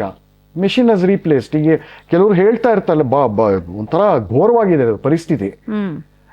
ಸೊ AR ರೆಹಮಾನ್ ಇದು ಮಾಡಿದ್ದರ ಪರಿಣಾಮ ಏನು ಅಂತಂದ್ರೆ, ಮುಂದೆ ಬರುವಂತಹ ಯಾರೋ ಸಂಗೀತ ನಿರ್ದೇಶಕರಾಗುವಂತಹ ಆಕಾಂಕ್ಷಿಗಳು ಯಾರಿರ್ತಾರೆ ಅವರು ಬೇಗ ಇಂಥದ್ರಿಂದ ಪಾಠ ಕಲಿತಾರೆ. ಅಂದರೆ ಸಂಗೀತನ ನಾವು ಸೃಜಿಸಲೇಬೇಕಾಗಿಲ್ಲ, ಮೆಷಿನ್ ಇಟ್ಕೊಂಡ್ರೆ ಸಾಕು. ಆ ಮೆಷಿನ್ ಮೇಲೆ ನಾವು ಪ್ರಭುತ್ವ ಹಿಡಿತ ಸಾಧಿಸ್ಕೊಂಡ್ರೆ ಹಿಟ್ ಕೊಡ್ಬೋದು. So it became a game of money, not music. So music ಕಂಪೋಸಿಷನ್ನಿಂದ ಸಂಗೀತವನ್ನು ಸಂಯೋಜನೆ ಮಾಡುವಂತಹ ಒಂದು ಪರಂಪರೆ ಹೋಗಿ ಸಂಗೀತನ ಪ್ರೊಡ್ಯೂಸ್ ಮಾಡೋದು, ಉತ್ಪತ್ತಿ ಮಾಡೋದು ಇಂಡಸ್ಟ್ರಿ ಆಗಿದೆ. So when any art becomes industry, ಅದು ಈ ಪಾತಾಳ ಅಧಃಪತನಕ್ಕೆ ಹೋಗುವಂತ ಸ್ಪಷ್ಟವಾಗಿ ಗೊತ್ತಾಗುತ್ತೆ. ಸೊ ಎ ಆರ್ ರೆಹಮಾನ್ ಹಾಕೊಟ್ಟಂತಹ ದುಷ್ಟ ರಾಜಮಾರ್ಗನ ಅವರ ಮುಂದಿನ ಪೀಳಿಗೆಯವರು ಬಹಳ ಚೆನ್ನಾಗಿ ಹಿಡ್ಕೊಂಡ್ರು. ಇವತ್ತು ಅನಿರುದ್ಧ್ ಎ ಆರ್ ರೆಹಮಾನ್ ಜಾಗ, ಎ ಆರ್ ರೆಹಮಾನ್ ಇಳಿಯರಾಜಾಗ ಮಾಡಿದ್ದನ್ನ ಅನಿರುದ್ಧ್ ಎ ಆರ್ ರೆಹಮಾನ್ ಮಾಡಿದ್ದಾನೆ. ಅವನೇ ನಂಬರ್ 1 ಈಗ, ಹೌದಾ? ಅಲ್ವಾ? ಅದು ಸಂಗೀತನೇ ಅಲ್ಲ ವಸ್ತುತಃ. ಯಾಕಂದ್ರೆ ಹಿರಿಯಕ್ಕನ್ ಚಾಳಿ ಮನೆ ಮಂದಿಗೆಲ್ಲ ಅಲ್ವಾ? ಸೊ ಇವ್ರು ನೋಡಿದ್ರು, ಓಹೋ ಇವನ್ ಪರ್ಮಿಟೇಷನ್ ಕಾಂಬಿನೇಷನ್ ಮಾಡ್ತಾನೆ, ಇವನ ಹತ್ರ 1 ಕೋಟಿ ವರ್ತ್ ಮೆಷಿನ್ಸ್ ಇದ್ರೆ ನಾನು 10 ಕೋಟಿ ವರ್ತ್ ಮೆಷಿನ್ಸ್ ಇಟ್ಕೊಳ್ತೀನಿ. ಇನ್ವೆಸ್ಟ್ಮೆಂಟ್ ಅದು ಬರ್ತಾ ಇದೆ, ಕ್ಯಾಪಿಟಲ್ ಇದೇ ಆಗಿರೋದು. ಸೊ ಈಗ ಹೇಗೆಲ್ಲ ಆಗಿದೆ ಅಂತಂತಂದ್ರೆ ಚಿಕ್ಕ ಬಿಟ್ಟು ಒಂದು ಇಡಿಯಾಗಿ ಸಾಂಗ್ ಕಂಪೋಸ್ ಮಾಡಲ್ಲ ಈಗ ಯಾರು. ಹೌದು, ಬಿಟ್ಸನ್ನ ಇಟ್ಕೊಂಡು ಬೇರೆ ಬೇರೆ ಕಡೆ ಬೇರೆ ಬೇರೆ ಫೋಲ್ಡರ್ ಸೇವ್ ಮಾಡಿಕೊಂಡು, ಉದಾಹರಣೆಗೆ ಹೇಳ್ತಾ ಇದ್ದೀನಿ, ಸೇವ್ ಮಾಡಿಕೊಂಡು ಅದಕ್ಕೆ ಪದಗಳನ್ನ, ಸಾಹಿತ್ಯ ಅನ್ನಲ್ಲ ಪದಗಳನ್ನ, ಅಕ್ಷರ ಜೋಡಣೆಗಳನ್ನ ಎಲ್ಲಿ ಹಾಕಬೇಕೋ ಹಾಕ್ಬಿಟ್ಟು ಆ ಬಿಟ್ಟನ್ನ 2 ಸೆಕೆಂಡು 3 ಸೆಕೆಂಡು 5 ಸೆಕೆಂಡ್ ಬಿಟ್ಟನ್ನ ಜೋಡಿಸ್ಬಿಟ್ಟು ಅದನ್ನ ಒಂದು ಸೌಂಡ್ ಕ್ಲಿಪ್ ಆಗಿ ತಯಾರು ಮಾಡಿ ವಾಟ್ಸ್ಆ್ಯಪ್ ಮಾಡ್ತಾರೆ ಸೋಕಾಲ್ ಸಿಂಗರ್ಸ್ಗೆ. ಅವ್ರು ಆ ಭಾಗ 3 ಸೆಕೆಂಡ್ ಮಾತ್ರ ಹಾಡಬೇಕು, ಆಯ್ತಾ? ಅದನ್ನೆಲ್ಲ ಆಮೇಲೆ ಮತ್ತೆ ಜೋಡಿಸಿ ಇದು ಸೂಪರ್ ಹಿಟ್ ಸಾಂಗ್ ಅಂತ ಮಾಡ್ತಾರೆ. ಇದಕ್ಕೆ ಬುನಾದಿ ಹಾಕೊಟ್ಟಿದ್ದೆ ಮಿಸ್ಟರ್ ಎ ಆರ್ ರೆಹಮಾನ್. ಸ್ಕೂಲ್ಗಳಲ್ಲಿ ಈಗ AI ಮಾಡ್ತಾ ಇದ್ದಾರೆ. ಸೊ ಹಾಗಾಗಿ ಇವನಿಗೂ ಅವಕಾಶ ಕಮ್ಮಿ ಆಗಿದೆ. ಅದಕ್ಕೆ ಹಿಂದೂಗಳು ಕಮ್ಯುನಲ್. ಇದ್ರ ಬಗ್ಗೆ ಸ್ವಲ್ಪ ನಾವು ವಿಶೇಷವಾಗಿ ಹೇಳಬೇಕು. ಕಮ್ಯೂನಲ್ ಅಂತ ಅವ್ರು ಹೇಳಿದಾರಲ್ಲ, ಅಂದ್ರೆ ನನಗೆ ಅವಕಾಶ ಸಿಗ್ತಾ ಇಲ್ಲ, because Hindus have become communal. ಅದು ಇತ್ತೀಚೆಗೆ ಅದರ ರಾಜಕೀಯ ವ್ಯತ್ಯಾಸ ಆಗಿದೆ ನೋಡಿ. ಇದರಲ್ಲಿ ತುಂಬಾ ಅಸಂಬದ್ಧವಾದಂತ ಮಾತು ಅಂತ ಹೇಳಿದ್ರೆ ಅವ್ರು ಚಾವಾ ಬಗ್ಗೆ ಮಾತಾಡಿದ್ದಾರೆ. ನಾ ಹೇಳ್ತೀನಿ, ಅದಕ್ಕೆ ಆಮೇಲೆ ಬರ್ತೀನಿ. ಹೇಳಿ. ಈಗ ಇವ್ರ ಸಂಗೀತದ ಪುರಾಣ ಮುಗಿಸ್ಬಿಡಿ. ಸೊ ಇಂಥ ದುಷ್ಪರಂಪರೆಗೆ ನೀವು ಬೀಜಾವಾಪ ಮಾಡಿ ಅದು ಒಂದು ವಿಷವೃಕ್ಷ ಆಗಿ ಬೆಳೆದು ಅದರಿಂದ ಫಲ ಉಣ್ತಾ ಇರೋ, ಸಮೃದ್ಧವಾಗಿ ಫಲ ಉಣ್ತಾ ಇರೋ 2 ಜನರೇಷನ್ ಬಂದ್ಬಿಟ್ಟಿದೆ, 1.5 ಜನರೇಷನ್ ಬಂದ್ಬಿಟ್ಟಿದೆ. ಅವ್ರ ಮುಂದೆ ನಿಮಗೆ ನಿಲ್ಲಕ್ ಆಗ್ತಾ ಇಲ್ಲ ಈಗ. ಹೌದಾ? ಇಷ್ಟೇ ತಾನೇ ಆಗಿರೋದು ಇಲ್ಲಿ, ಬೇಸಿಕಲಿ ಅದೇ ಆಗಿರೋದು. ಹಾಗಾಗಿ ಇವೆಲ್ಲ ವಿಷಯ ಕಾರ್ಕೊಳ್ತಾ ಇದ್ದಾರೆ. ಇದಕ್ಕೆ ಇನ್ನೂ ಒಂದು ದೊಡ್ಡ ಆಯಾಮ ಇದೆ. ಅದೇನು ಅಂತಂದ್ರೆ, ಇಡೀ ಭಾರತೀಯ ಸಿನಿಮಾ ಸಂಗೀತದ ಇತಿಹಾಸದಲ್ಲಿ ತನ್ನ ಸಂಗೀತ, ಅಲೆಜೆಡ್ ಸಂಗೀತ, ಆಯ್ತಾ, ಆಪಾದಿತ ಸಂಗೀತ, ಆ ಪ್ರತಿಭೆ ಪ್ಲಸ್ ತಾನು ಏನೋ ಒಂದು ದೊಡ್ಡ ಸಂತನ ರೀತಿ ಪೋಸ್ಟ್ ಕೊಡುವಂಥ ಒಂದು ಸೆಲ್ಫ್ ಇಮೇಜ್, ಒಂದು PR ಇಂಡಸ್ಟ್ರಿ ಮಾಡುತ್ತಲ್ಲ, ಕ್ಲೀನಾಗಿ ಕ್ರಿಯೇಟ್ ಮಾಡಿಕೊಡುತ್ತೆ, ಆ ಇಮೇಜು, ಹಣ, ಆಮೇಲೆ ಬೇರೆ ಬೇರೆ ಅವಾರ್ಡ್ ಎಲ್ಲ ಬಂತಲ್ಲ, ಇದಿಷ್ಟರ ಬುನಾದಿಯನ್ನ ಇಟ್ಕೊಂಡು ಇಡೀ ಭಾರತೀಯ ಚಲನಚಿತ್ರ ಸಂಗೀತದ ಇತಿಹಾಸದಲ್ಲಿ ಒಂದು MNC, ಗ್ಲೋಬಲ್ MNC ಲೆವೆಲ್ ಸಾಮ್ರಾಜ್ಯನ ಕಟ್ಟಿರುವಂತ ಘನತೆ ಅಂತಿರೋ ಏನಂತಿರೋ ಅದು ಎ ಆರ್ ರೆಹಮಾನ್. ಯಾರು ಮಾಡಿಲ್ಲ ಇದನ್ನ. ಅದ್ರ ಜೊತೆಗೆ ಏನ್ ಮಾಡಿದ್ದಾರೆ ಅಂತಂದ್ರೆ, ಸಿನಿಮಾ ಸಂಗೀತದಲ್ಲಾಗ್ಲಿ, ಒಟ್ಟಿನಲ್ಲಿ ಸಂಗೀತ ಕ್ಷೇತ್ರದಲ್ಲಿ, ಪಾಪ್ಯುಲರ್ ಮ್ಯೂಸಿಕ್ ಅಂತ ಇಟ್ಕೊಳ್ಳೋಣ, ಆ ಕ್ಷೇತ್ರದಲ್ಲಿ ಹೊಸ ಪೀಳಿಗೆಯವ್ರಿಗೆ ನಾವು ಇದರಲ್ಲೇ ನಮ್ಮ ಜೀವನ ಕಂಡ್ಕೋಬೇಕು, ನಮ್ಮ ಪ್ರೊಫೆಷನ್ ಆಗಿ ತಗೋಬೇಕು ಅಂತ ಆಕಾಂಕ್ಷೆಗಳಿರ್ತಾರಲ್ಲ, ಅವರಿಗೆ ಒಂದು ಡಿಪೆಂಡೆನ್ಸಿ ಕ್ರಿಯೇಟ್ ಮಾಡಿದ್ದಾನೆ. ಅಂದ್ರೆ ರೆಹಮಾನ್ ಕಟ್ಟಿರುವಂತಹ ಕಾಲೇಜು ಕಟ್ಟಿದಾನೆ, ಒಂದೊಂದು ಕಾಲೇಜು, ಒಂದು ಕನ್ಸರ್ವೇಟರಿ ಅಂತ ಏನೇನೋ ಮಾಡ್ಕೊಂಡಿದ್ದಾನೆ, ಸಾಕಷ್ಟು ಸುಮಾರು ಅಂಗಡಿಗಳು ಹಾಕೊಂಡಿದ್ದಾನೆ, ಆಯ್ತಾ? ಈ ಅಂಗಡಿಯಲ್ಲಿ ನಾವು ದುಡ್ಡು ಕೊಟ್ಟು ದಾಖಲಾದರೆ at the shortest time you will get great success. ಇದನ್ನು ಮಾಡ್ಕೊಂಡಿರೋದ್ರಿಂದಾನೇ ಎಲ್ಲರೂ ಇಲ್ಲಿ ತನಕ ಆತನ ಬಗ್ಗೆ ಏನೂ ಹೇಳಿದೆ ಬಾಯಿ ಮುಚ್ಕೊಂಡಿದ್ದಾರೆ. ಒಂದು ಉದಾಹರಣೆ ಕೊಡ್ತೀನಿ, ನನ್ನ ಕಪೋಲ ಕಲ್ಪಿತ ಉದಾಹರಣೆ ಅಲ್ಲ. ಇದನ್ನ ಹೇಳಿದವರು ಸಾಕ್ಷಾತ್ ಒಂದು ಕಾಲದಲ್ಲಿ ಎ ಆರ್ ರೆಹಮಾನ್ ಜೊತೆ ಕೆಲಸ ಮಾಡಿದಂತಹ ಶ್ರೀ ಶ್ರೀ ಶ್ರೀ ಶ್ರೀ ಶ್ರೀ ಮಹಾ ತಪಸ್ವಿಯಾದಂತಹ ರಾಮ್ ಗೋಪಾಲ್ ವರ್ಮಾ. ಬಹಳ ಹಿಂದೆನೆ ಹೇಳಿದ್ದಂತಹ ಮಾತಿದು ರಾಮ್ ಗೋಪಾಲ್ ವರ್ಮಾ. ಏನು ಅಂತಂದ್ರೆ, ಒಂದು ಸಲ ಸುಭಾಷ್ ಗೈ ಚಿತ್ರರಂಗದ ವಿಚಿತ್ರ ಕ್ಯಾರೆಕ್ಟರ್ಸ್ ಹೌದು ಆಯ್ತಾ, ಸುಭಾಷ್ ಗೈ ಪ್ರಸಿದ್ಧ ನಿರ್ದೇಶಕರು, ಈಗ ವಯಸ್ಸಾಗಿದೆ ಅವರು ಯಾವುದೋ ಸಿನಿಮಾಗೆ ಈ ಎ ಆರ್ ರೆಹಮಾನನ್ನ ಸಂಗೀತ ನಿರ್ದೇಶಕ ಅಂತ ಕರೆದರು. ಸೊ ಬಹಳ ಡಿಲೇ ಮಾಡ್ತಾರೆ. ಇದು ಒಂದು ಆಪಾದನೆ ಇದೆ ರೆಹಮಾನ್ ಮೇಲೆ. ತಿಂಗಳಾನ್ಗಟ್ಲೆ ತಗೊಳ್ತಾರೆ ಒಂದು ಸಾಂಗ್ ಕೊಡಕ್ಕೆ ಅಂತ. ಅವ್ರು ಅಷ್ಟು ಚಾರ್ಜ್ ಮಾಡ್ತಾರೆ. ಒಂದು ಸಾಂಗ್ಗೆ ಕಂಪೋಸ್ ಮಾಡಕ್ಕೆ 3 ಕೋಟಿ ಇವತ್ತಿನ ಫೀಸ್. ಒಂದು ಹಾಡಿಗೆ ರಿಟೈರ್ ಆಗ್ಬೋದು ಮಧ್ಯಮ ವರ್ಗದವರು 3 ಕೋಟಿ ಇಟ್ಕೊಂಡು. ಇವರು ಒಂದು ಹಾಡಿಗೆ ಕಂಪೋಸ್ ಮಾಡಕ್ಕೆ ಇಷ್ಟು ತಗೊಳ್ತಾರೆ ಮನುಷ್ಯ. ಸೊ ತುಂಬಾ ಡಿಲೇ ಮಾಡಿ ಅಲಸಿ ಸುತ್ತಿಸಿ ಎಲ್ಲ ಮಾಡಿ ಕೊನೆಗೆ ಚೆನ್ನೈಯಲ್ಲೋ ಎಲ್ಲೋ ಸಿಗ್ತಾರೆ ಸ್ಟುಡಿಯೋಲ್ಲಿ. ಅದಕ್ಕೂ ಎಲ್ಲಿದೆಯಾ ಅಂದ್ರೆ ಈಗಿನ ಲ್ಯಾಂಡ್ ಆಗಿದ್ದೀನಿ ಅಂತ ಹೇಳಿ ಸ್ಟುಡಿಯೋಗೆ ಬಂದಿದ್ದಾರೆ. ಬೈದ್ರು ಸುಭಾಷ್ ಗೈ ಅವ್ರಿಗೆ, ಏನ್ ಆಟ ಆಡ್ತಾ ಇದೆಯಾ ನೀನು, ಒಂದು ಟ್ಯೂನು ನೆಪ ಮಾತ್ರಕ್ಕೂ ನೀನು ತೋರಿಸಿಲ್ಲ ಅಂತ. ಇನ್ನೊಬ್ರು singer come music director Punjabi based Sukhwinder Singh ಅಂತ, ಚಯ್ಯ ಚಯ್ಯ ಅಂತ ಹಾಡು ಮಾಡಿದ್ನಲ್ಲ ಸುಖವಿಂದರ್ ಸಿಂಗ್, ಆ ಸಿಂಗರ್ ಅವ್ರ ಸ್ಟುಡಿಯೋದಲ್ಲಿ ಈ ಮೀಟಿಂಗ್ ಆಯ್ತು ಅಂತ ವರ್ಮಾ ಹೇಳ್ತಾರೆ. ಚೆನ್ನಾಗಿ ಬೈತಾರೆ, ಏನ್ ನಿಂದು ಹಂಗೆ ಹಿಂಗೆ, ಒಂದು ತೋರಿಸಿಲ್ಲ ನಿನ್ಗೆ, ಒಂದು ಕೇಳಿಸಿಲ್ಲ ನನಗೆ, ನಿನ್ ಟ್ಯೂನು ದುಡ್ಡಿಸ್ಕೊಂಡು ಇಷ್ಟು ಸತಾಯಿಸ್ತಾ ಇದೆಯಲ್ಲ ಅಂತ ಇದೆಲ್ಲ ಕೇಳಿಸ್ತಾ ಇದ್ದಾರೆ. ಆಮೇಲೆ ಸುಖವಿಂದರ್ ಸಿಂಗ್ ರೆಹಮಾನ್ ಹೇಳ್ತಾನೆ, ಮೊನ್ನೆ ನೀನ್ ಕಂಪೋಸ್ ಮಾಡಿದ್ಯಲ್ಲ ಅದು ಕೇಳಿಸೋ ಇವ್ರಿಗೆ, ಇಷ್ಟ ಆಗುತ್ತೋ ಇಲ್ವೋ ಹೇಳಿ ಅಂತ. ಸಿಕ್ಕಾಪಟ್ಟೆ ಉರ್ದೋಯ್ತು ಇವ್ರಿಗೆ ಸುಭಾಷ್ ಗೈಗೆ. ನಾನು ದುಡ್ಡು ಕೊಟ್ಟಿದ್ದು ನಿನಗೆ ಕಂಪೋಸ್ ಮಾಡಕ್ಕೆ, ನೀನು ಅದನ್ನ ಇವನಿಗೆ ಔಟ್ಸೋರ್ಸ್ ಮಾಡ್ತೀಯ ಅಂತ ನೋಡಿ. ಚೆನ್ನಾಗಿ ಕೆಟ್ಟ ಮಾತಲ್ಲೆಲ್ಲ ಬೈದಿದ್ದಾರೆ. ರೆಹಮಾನ್ ಬಹಳ ಕೂಲಾಗಿ ಹೇಳಿದ್ದಾರೆ, ನೋಡಿ ಸ್ವಾಮಿ, ಮೈಂಡ್ ಯುವರ್ ಲ್ಯಾಂಗ್ವೇಜ್. ನೀವು ದುಡ್ಡು ಕೊಟ್ಟಿರೋದು ನನಗೆ ಕಂಪೋಸ್ ಮಾಡಕ್ಕಲ್ಲ, ಎ ಆರ್ ರೆಹಮಾನ್ ಅನ್ನೋ ಹೆಸರಿಗೆ ನೀವು ಕೊಡ್ತಾ ಇರೋದು 3 ಕೋಟಿ ಅಂತ. He knows himself. ನೋಡಿ, ಆತ್ಮಜ್ಞಾನ ಮತ್ತೆ ಸ್ವಸ್ಥಾನ ಪರಿಜ್ಞಾನ ಅದು ಇದೆ. ಮತ್ತೆ ಅಷ್ಟು ಮಾತ್ರ ಅಲ್ಲದೆ ಮುಂದೆ ಹೇಳ್ತಾರೆ ರೆಹಮಾನ್ ಸುಭಾಷ್ ಗೈಗೆ, ನಾನು ಸುಖವಿಂದರ್ ಸಿಂಗ್ ಕೈಲಾರ ಕಂಪೋಸ್ ಮಾಡಿಸ್ತೀನಿ, ನನ್ನ ಮನೆ ಗಾರ್ಡ್ನರ್ ಇಂದ ಮಾಲಿಯಿಂದಾರ ಕಂಪೋಸ್ ಮಾಡಿಸ್ತೀನಿ, ಹಮಾಲಿಯಿಂದಾರು ಕಂಪೋಸ್ ಮಾಡಿಸ್ತೀನಿ. ನೀನು ಕೇಳೋಂಗೆ ಇಲ್ಲ, ನಿನಗೇನ್ ಬೇಕೋ ನಾನು ಕೊಡೋ ಹಾಡು ಅದನ್ನ ಕೇಳೋ, ಇಷ್ಟ ಆಗಿದೆಯಾ ತಗೋ, ಇಲ್ಲ ಅಂದ್ರೆ ಬೇರೆ ಬೇಕು ಅಂತ ಕೇಳೋ, ಇನ್ನೊಂದು ಕೊಡ್ತೀನಿ. ನೀನು ಕೊಡ್ತಾ ಇರೋ ದುಡ್ಡು ನನ್ನ ಹೆಸರಿಗೆ ರೆಹಮಾನ್ ಹೆಸರು. ಇನ್ನೂ ಒಂದು ಅನೆಕ್ಡೋಟ್ ಇದೇ ರಾಮ್ ಗೋಪಾಲ್ ವರ್ಮಾ ಹೇಳ್ತಾರೆ. ಆತ ರೆಹಮಾನನ್ನ ಮೊದಲನೇ ಬಾರಿಗೆ ರಂಗೀಲಾ ಅಂತ ಒಂದು ಸಿನಿಮಾ ಬಂದಿತ್ತು, ಸಿಕ್ಕಾಪಟ್ಟೆ ದೊಡ್ಡ ಸಕ್ಸಸ್, ಗೊತ್ತು ನಿಮ್ಗೆ. ಹಾಡುಗಳು ತುಂಬಾ ವಿಪರೀತವಾಗಿ ಜನಪ್ರಿಯ. ಸೊ ಊರ್ಮಿಳಾ ಮಾಟೋಂಡ್ಕರ್ ಅದರಲ್ಲಿ ಇವ್ರು ಕಂಪೋಸ್ ಮಾಡ್ತಾ ಇದ್ದಾಗೆಲ್ಲ ಕೇಳ್ತಾ ಇದ್ರೆ, ಕ್ರಿಯೇಟಿವ್ ಇನ್ಪುಟ್ಸು ಇನ್ನೊಂದೆಲ್ಲ ಕೊಡ್ತಾರಲ್ಲ ನಿರ್ದೇಶಕರು, ಸಂಗೀತ ನಿರ್ದೇಶಕರಿಗೆ ಇನ್ಪುಟ್ಸ್ ಎಲ್ಲ ಕೊಡ್ತಾ ಇದ್ರೆ, ಇವನ್ ಮಾತೇ ಆಡ್ತಾ ಇರ್ಲಿಲ್ಲ, ಆವಾಹನೆ ಇಲ್ಲ, ವಿಸರ್ಜನೆ ಇಲ್ಲ. ಸೊ ಅದಕ್ಕೆ ಯಾವಾಗ ಮಾತಾಡ್ತಾ ಇದ್ರು ರೆಹಮಾನ್ ಅಂತಂದ್ರೆ, ಯಾವಾಗ ರೆಹಮಾನ್ ಮಾತಾಡ್ತಾ ಇತ್ತು ಅಂತಂದ್ರೆ, ಈ ಇಸ್ಲಾಂ ಬಗ್ಗೆ 786 ಅಂದ್ರೆ ಏನು, ದರ್ಗಾ ಅಂದ್ರೆ ಏನು, ಈ ಸಿಂಬಾಲಿಸಮ್ ಅಲ್ಲಿ ಏನೇನಿದೆಯಾ ಪ್ರಾಕ್ಟೀಸಸ್, ಇದ್ರ ಬಗ್ಗೆ ಕೇಳಿದ್ರೆ ಪುಂಖಾನುಪುಂಖವಾಗಿ ಪೂರ್ತಿ ಮಾತಾಡ್ತಾ ಇದ್ರಂತೆ ರೆಹಮಾನ್. ಇದನ್ನ ಯೂಟ್ಯೂಬ್ ಅಲ್ಲಿ ಇದೆ, ರಾಮ್ ಗೋಪಾಲ್ ವರ್ಮಾ ಓಪನ್ ಆಗಿ ಹೇಳಿದ್ದಾರೆ. ಅವ್ರಿಗೆ ಹೇಳಿ, ನನಗೆ ಯಾವ ಇಸ್ಲಾಮಲ್ಲೂ ಯಾವ್ದ್ರಲ್ಲೂ ಇಂಟ್ರೆಸ್ಟ್ ಇಲ್ಲ, ನಮ್ಮ ಮಾತಿನ ಬರದಲ್ಲಿ ಈ ಮನುಷ್ಯನಿಂದ ಹೇಗೆ ಕೆಲಸ ತೆಗಿಬೇಕು ಅಂತ ನನಗೊಂದು ಗುಟ್ಟು ಗೊತ್ತಾಯ್ತು ಅವಾಗ. ಸೊ ಈ ಇಸ್ಲಾಂ ಸಂಬಂಧಿ ಆದಂತ ಮಾತು ಏನಾರ ಕ್ವಶನ್ ಏನಾರ ಕೇಳಿದ್ರೆ ಇವ್ ಚೆನ್ನಾಗಿ ಓಪನ್ ಅಪ್ ಆಗ್ತಾ ಇದ್ದ. ಸೊ ಅದೇ ನಾನು ಟ್ಯಾಕ್ಟಿಕ್ ಅಂತ ಯೂಸ್ ಮಾಡಿ ಒಳ್ಳೆ ಸಂಗೀತ ನನಗೆ ಬೇಕಾಗಿದ್ದು ತಗೊಂಡೆ ಅವರಿಂದ. ಬುದ್ಧಿವಂತ, ಬಹಳ ಜಾಣ ಇದ್ದಾನೆ ಅವನು, ಮಾಸ್ಟರ್ ಮ್ಯಾನಿಪ್ಯುಲೇಟರ್. ಸೊ ಇಷ್ಟೆಲ್ಲ ಇದೆ, ಇದೆಲ್ಲ ಗೊತ್ತಿರಲ್ವಾ ಸಿನಿಮಾ ಇಂಡಸ್ಟ್ರಿ ಒಳಗಿರೋರಿಗೆ?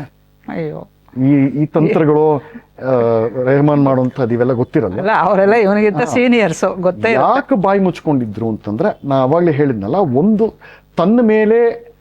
ಕೇವಲ ತನ್ನ ಮೇಲೆ ಮಾತ್ರ ಅವಲಂಬಿತವಾದಂತಹ ಒಂದು ದೊಡ್ಡ ಸಾಮ್ರಾಜ್ಯವನ್ನ ನಿರ್ಮಾಣ ಮಾಡ್ಕೊಂಡಿದ್ದಾರೆ. ಹಾಗಾಗಿ ಯಾರು ಬಾಯಿ ಬಿಟ್ಟು ಮಾತಾಡೋಲ್ಲ ಇದೆಲ್ಲ. ಯಾಕೆ ಇವರು ಈ ಕವಿಗೆ ಹೇಳಿದ್ನಲ್ಲ, ನೀವು ಕುಂಕುಮ ಮತ್ತೆ ವಿಭೂತಿ ಎಲ್ಲ ತೆಗೆದು ಬರಬೇಕು ಅಂತ, ಇವ್ರೊಬ್ಬರಿಗೆ ಆಗಿದೆ, ಸಾಕಷ್ಟು ಜನಕ್ಕೆ ಆಗಿರುತ್ತೆ. ನೋಡಿ ಅದ್ರ ಬಗ್ಗೆ ಯಾರು ಮಾತಾಡಲ್ಲ. ಅಂದ್ರೆ ನೋಡಿ ಇವ್ರು protest ಮಾಡಿಲ್ಲ. ಆದ್ರೆ ಹೊರಗಡೆ ಇರುವಂತ ಇಮೇಜ್ ಏನು ರೆಹಮಾನ್ಗೆ, ಅದೇ ಇವೆಲ್ಲ ವರ್ಕ್ ಆಗುತ್ತೆ. ಬಹಳ ನಿಶಬ್ದವಾದಂತಹ ಒಂದು ಕಂಟೆಂಪ್ಲೇಟಿವ್ ಆದಂತಹ ಏನದು ಧ್ಯಾನ ಮಗ್ನನಾಗಿರುವಂತಹ ತಪಸ್ವಿ ಅಂತ ನೋಡ್ಬೇಕು. ತಪಸ್ವಿ ಅಂತ ಒಂದು ಇಮೇಜ್ ಇದೆ. ಆಮೇಲೆ ಸಂಗೀತ ಮಾತ್ರನೇ ತನ್ನ ಜೀವನ, ಮಿತಭಾಷಿ, ಮಿತಭಾಷಿ, ಈ ಶುದ್ಧ ಬರುತ್ತಲ್ಲ ನಮ್ಮ ಧೀರೋದ್ದಾತ, ಇವರಿಗೆಲ್ಲ ಸಂಸ್ಕೃತ ಕಾವ್ಯಗಳಿಗೆ ಗುಣಗಾನ ಮಾಡ್ತಾರಲ್ಲ, ಇಷ್ಟಿಷ್ಟುದ್ದ ವಿಶೇಷಣಗಳು, ಇದನ್ನೆಲ್ಲ ಪೋಣಿಸಿ ರೆಹಮಾನ್ಗೆ ಆರೋಪಣೆ ಮಾಡುವಂತಹ ಒಂದು ದೊಡ್ಡ ಒಳ್ಳೆ PR ವ್ಯವಸ್ಥೆ ನಿರ್ಮಾಣ ಮಾಡ್ಕೊಂಡಿದ್ದು. ಅದರಿಂದನೇ ಈ ಮನುಷ್ಯನಿಗೆ ಇಷ್ಟು ದೊಡ್ಡ ಸಂಪತ್ತು, ಒಂದು ಆರ್ಥಿಕ ಸಾಮ್ರಾಜ್ಯ, ಅದನ್ನೆಲ್ಲ ಬಿಟ್ಟರೂ ಕೂಡ ಈ ಮನುಷ್ಯನಿಗೆ ಅಷ್ಟು ಕಡಿಮೆ ಅವಧಿಯಲ್ಲಿ ಬಂದಿರುವಂತಹ ಅವಾರ್ಡ್ಗಳಾಗಲಿ, ಬೇರೆ ಬೇರೆಯವ್ರ ಜೊತೆ ಕೊಲಾಬರೇಷನ್ ಅಂತಾರಲ್ಲ ಅದಾಗಲಿ, ಡೀಲ್ಗಳಾಗಲಿ ಇನ್ಯಾರಿಗೂ ಬಂದಿಲ್ಲ. ಆಸ್ಕರ್ ಬಂತು, ಗ್ರಾಮಿ ಬಂತು, ಗೋಲ್ಡನ್ ಗ್ಲೋಬ್ ಬಂತು. ನೀವು ವೆಸ್ಟಲ್ಲಿ ಸಂಗೀತಕ್ಕೆ ಹಾಲಿವುಡ್ ಆಗಲಿ ಯುರೋಪಲ್ಲಾಗಲಿ ವೆಸ್ಟಲ್ಲಿ ಇರುವಂತಹ ಎಲ್ಲ ಅತ್ಯುಚ್ಚವಾದಂತಹ ಪುರಸ್ಕಾರಗಳು, ಪ್ರಶಸ್ತಿಗಳು ಎಲ್ಲ ಈತನಿಗೆ ಮಾತ್ರ ಬಂದಿರೋದು, ಇನ್ಯಾರಿಗೂ ಬಂದಿಲ್ಲ. ಕಾರಣ ಅಲ್ಲ, ಯೂನುಸ್ಗೆ ನೊಬೆಲ್ ಅವಾರ್ಡ್ ಬರಲಿಲ್ವೇ ಲೆಕ್ಕ ಹಾಕಿ.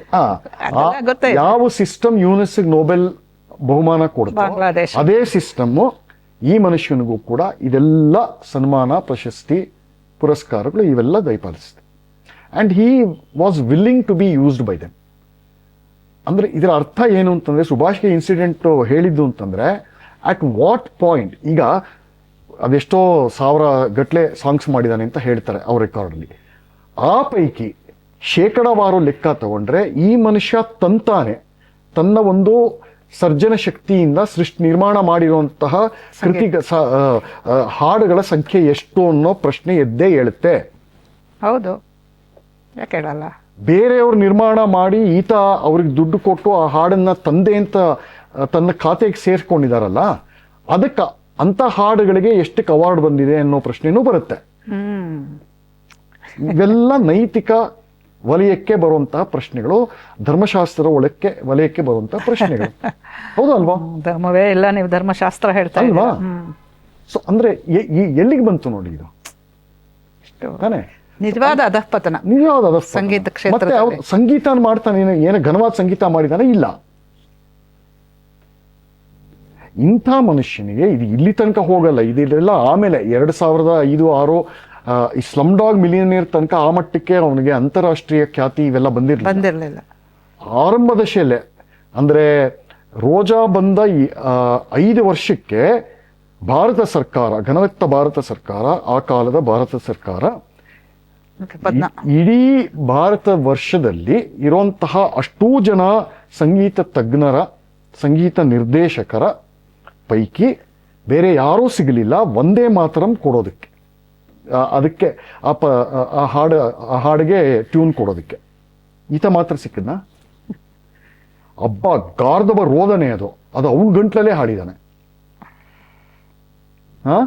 ಅದು ಹಾಡು ಮನುಷ್ಯರು ಮಾತ್ರ ಹಾಡೋದಕ್ಕಾಗಲ್ಲ, ಆ ಥರ ಇದೆ ಅದು ವಿಕಾರವಾಗಿ.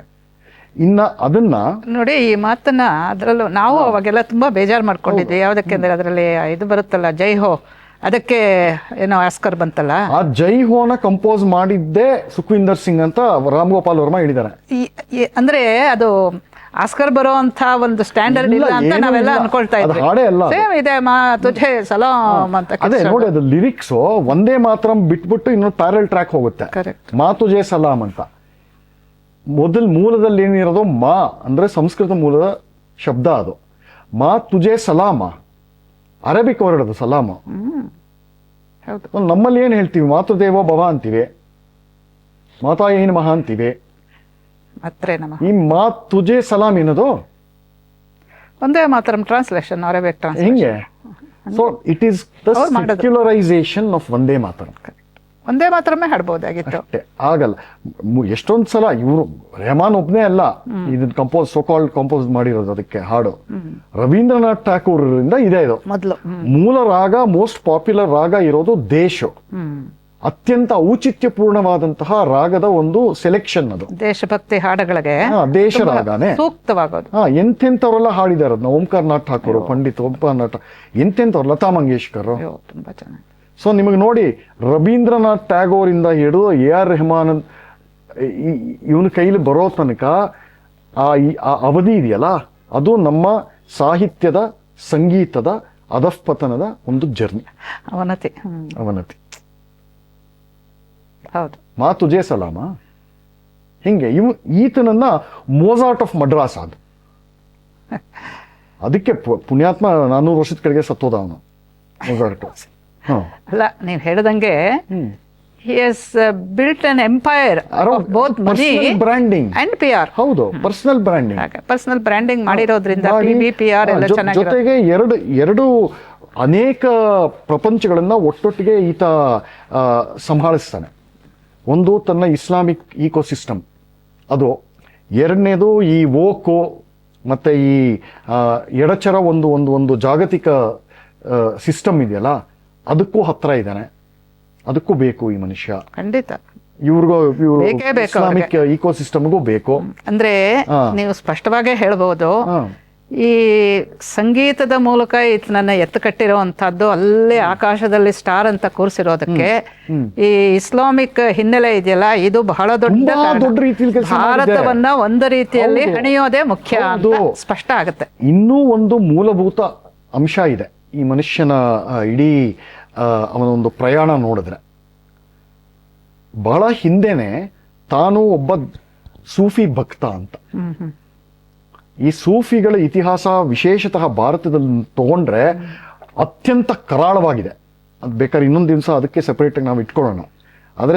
ಆದರೆ ಅದು ಒಂದು ತನ್ನ ಬಗ್ಗೆ ಒಂದು ಮೂಡಿಸುವಂತಹ ಅಭಿಪ್ರಾಯ ಏನು ಅಂತಂದ್ರೆ, ಸೂಫಿಗಳೆಲ್ಲ ನಮ್ಮ ಅವಧೂತರ ಥರ, ಯೋಗಿಗಳ ಥರ, ಬೈರಾಗಿಗಳ ಥರ ಅಂತ. ಬೈರಾಗಿ ಅನ್ನೋ ಶಬ್ದ ವಿರಾಗಿಯಿಂದಾನೇ ಬರೋದು.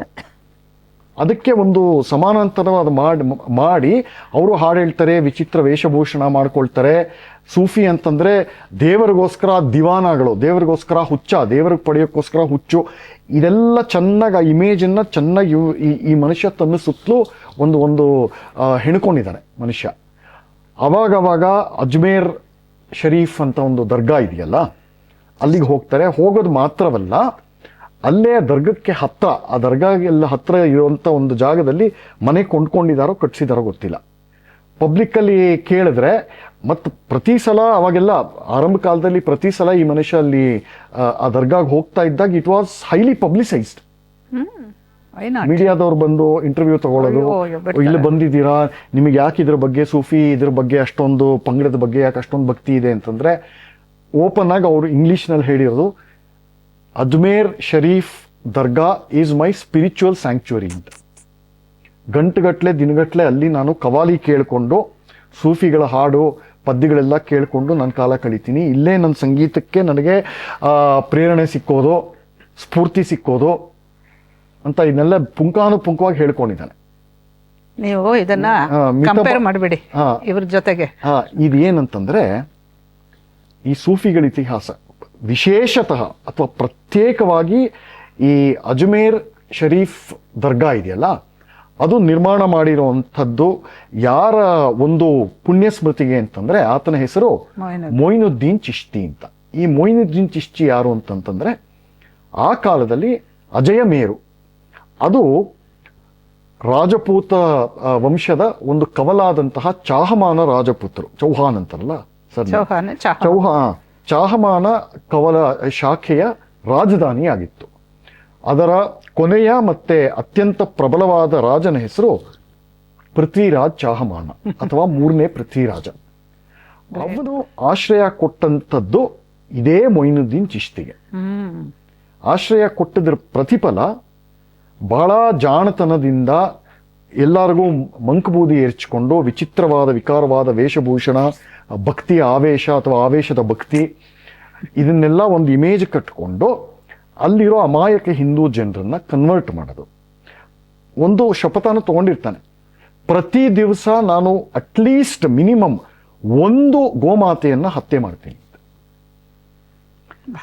ಇದು ಸೂಫಿ ಇದು, ಪ್ರತಿಜ್ಞೆ. ಇದೆಲ್ಲ ಒಂದು ಕಡೆ ಮಾಡ್ತಾ ಇರೋ ಕೆಲಸ ಅಂತಂದ್ರೆ, ಇನ್ನೊಂದು ಕಡೆ ಮುಜಿಯುದ್ದೀನ್ ಮೊಹಮ್ಮದ್ ಘೋರಿ ಅಂತ ಒಬ್ಬ ರಾಜ, ಅವನಿಗೆ ಪತ್ರ ವ್ಯವಹಾರ ಮಾಡಿ ಇಟ್ಕೊಂಡಿದ್ದ ಅವನ ಜೊತೆಗೆ.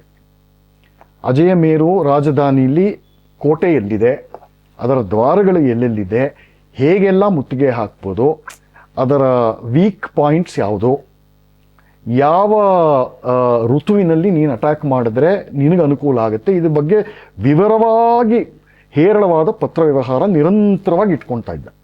ಆಶ್ರಯ ಕೊಟ್ಟಿದ್ದ ಮಹಾರಾಜನಿಗೆ ಕೊನೆಗಾದ ಗತಿ ನಮಗೆಲ್ಲ ಗೊತ್ತಾಯ್ತು. ಆ 1-2ನೇ ತರೈನಿನ ಯುದ್ಧ ಸಮರ ಆಯ್ತಲ್ಲ, ಅದಾದ ಮೇಲೆ ಇಡೀ ಉತ್ತರಾಪಥ ಪರಭಾರೆ ಆಯ್ತು. That was a pivotal battle. ಅದಾದ್ಮೇಲೆ ಯಾವ ದೊಡ್ಡ ಸನಾತನ ಸತ್ತೇ ಹೋಯ್ತು ಉತ್ತರ ಭಾರತಕ್ಕೆ. ಸೊ ಇಂಥ ಪುಣ್ಯಾತ್ಮನ ಪುಣ್ಯ ಸ್ಮೃತಿಗೆ ನಿರ್ಮಾಣವಾದಂತಹ ಗೋರಿ ಅಥವಾ ದರ್ಗಾನೇ ಈ ಅಜ್ಮೇರ್ ಶರೀಫ್. ಅದು ನಮ್ಮ ಪೂರ್ವಾಶ್ರಮದಲ್ಲಿದ್ದಂತಹ ದಿಲೀಪ್ ಕುಮಾರ್ ರಾಜಗೋಪಾಲ್, ಉತ್ತರಾಶ್ರಮದ AR ರೆಹಮಾನ್ ಅವರಿಗೆ ಸ್ಪಿರಿಚುವಲ್ ಸ್ಯಾಂಚುರಿ. ಆ ಮೂಲಕ ಹಿಂದೂ ಸಮಾಜಕ್ಕೆ, ತನ್ನ ಪೂರ್ವಧರ್ಮಕ್ಕೆ ಮತ್ತೆ ಅದರ ಅನುಯಾಯಿಗಳಿಗೆ ಈ ಮನುಷ್ಯ ಏನು ಮೆಸೇಜ್ ಕೊಡ್ತಾ ಇದ್ದಾನೆ?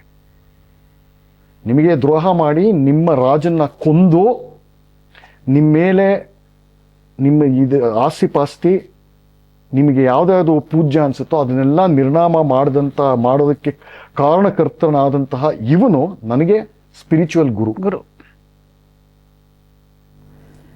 ಇದನ್ನ ಇಂಡೈರೆಕ್ಟ್ ಆಗಿ ನೀವು ಹಿಂದೂಗಳೆಲ್ಲ ಏನದು ಕೀಳು ಮಟ್ಟದವರು ಅವೆಲ್ಲ ಹೇಳೋದೇ ಬೇಡ, ಆಚರಣೆಯಲ್ಲಿ ಈ ಥರ ಮಾಡಿ ತೋರಿಸ್ತಾನೆ. ಹಿಂದೂಗಳು ದಡ್ರು. ತಂಡೋಪತಂಡವಾಗಿ ಇತ್ತೀಚಿನ ತನಕ ಹಿಂದೂಗಳು ತಲೆ ಮೇಲೆ ಅದೇನೋ ಕ್ಯಾಪ್ ಟೋಪಿ ಎಲ್ಲ ಹಾಕ್ಕೊಂಡು ಅಜ್ಮೇರ್ ದರ್ಗಕ್ಕೆ ಹೋಗ್ತಾ ಇದ್ರು. ನೀವು ಅವರ ಇದು ಇದೆಯಲ್ಲ ಏನೋ ತೀವ್ರತೆ ಮತಾಂತರ ಆದ್ಮೇಲೆ ಅದು ಹೇಳೋದ್ರ ಜೊತೆಗೆ ಈ ದಡ್ಡ ಅವ್ರು ನಮ್ಮ ಏನು ಮಾಡಕ್ಕಾಗಲ್ಲ. ಅದಕ್ಕೆ ನಾನು ಮೊದಲು ಹೇಳಿದ್ದು, ಇತಿಹಾಸ ಗೊತ್ತಿರೋರು ಮಾತ್ರ ನಿಜವಾದ ವಿಶ್ಲೇಷಣೆ ಮಾಡ್ಬೋದು, ಸತ್ಯ ಹೇಳ್ಬೋದು ಅಂತ ಅದಕ್ಕೆ ಹೇಳಿದ್ದು. ಸಾಧಾರಣ ಹಿಂದೂಗಳಿಗೆ ನಿನ್ನೆ 50 ವರ್ಷದ ಹಿಂದೆಂದು 100 ವರ್ಷದ ಹಿಂದಿನ ಇತಿಹಾಸ ಗೊತ್ತಿಲ್ಲ. ಅದು ಗೊತ್ತು ಮಾಡ್ಕೊಂಡು ಹೇಳಿದವರು ಅಂಬೇಡ್ಕರ್ ಒಬ್ರೆ. 3 ವರ್ಷನೂ ಬೇಡ, 10 ವರ್ಷದ ಹಿಂದೆ ಏನಾಯ್ತು, 2004 to 2014 ಏನಾಯ್ತು ಅಂತ ಅದು ಗೊತ್ತಿರೋದಿಲ್ಲ. ಹೌದು. ಮತ್ತೆ ಅವನ ಈ ಸೂಫಿ ಭಕ್ತಿ ಆವೇಶ ಎಲ್ಲ ಇದೆಯಲ್ಲ, ಅದು ಇಲ್ಲಿಗೆ ಮಾತ್ರ ನಿಲ್ಲೋಲ್ಲ. ಅದು ಪ್ರಪಂಚದಾದ್ಯಂತ ಎಲ್ಲೆಲ್ಲಿ ಇಸ್ಲಾಂ ಇದೆಯೋ ಅಲ್ಲೆಲ್ಲ ಈ ಸೂಫಿಗಳಿಗೆ ಒಂದು ಜಾಗ ಇದ್ದೇ ಇದೆ.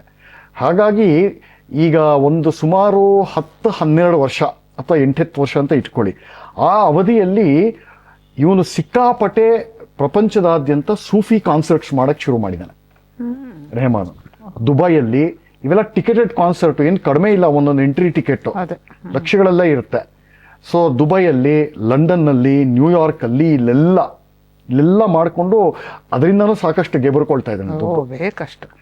ಅದು ಮಾತ್ರ ಅಲ್ಲದೆ ಸಾಕಷ್ಟು ದೊಡ್ಡ ಸಂಖ್ಯೆಯಲ್ಲೇ ಶೈಕ್ಷಣಿಕ ಸಂಸ್ಥೆಗಳಿರ್ಬೋದು, ವಿಶ್ವವಿದ್ಯಾನಿಲಯಗಳಿರ್ಬೋದು, ಇವರೆಲ್ಲ ಇವನಿಗೆ ಹಾನರರಿ ಡಾಕ್ಟರೇಟ್ ಕೊಟ್ಟಿದ್ದಾರೆ.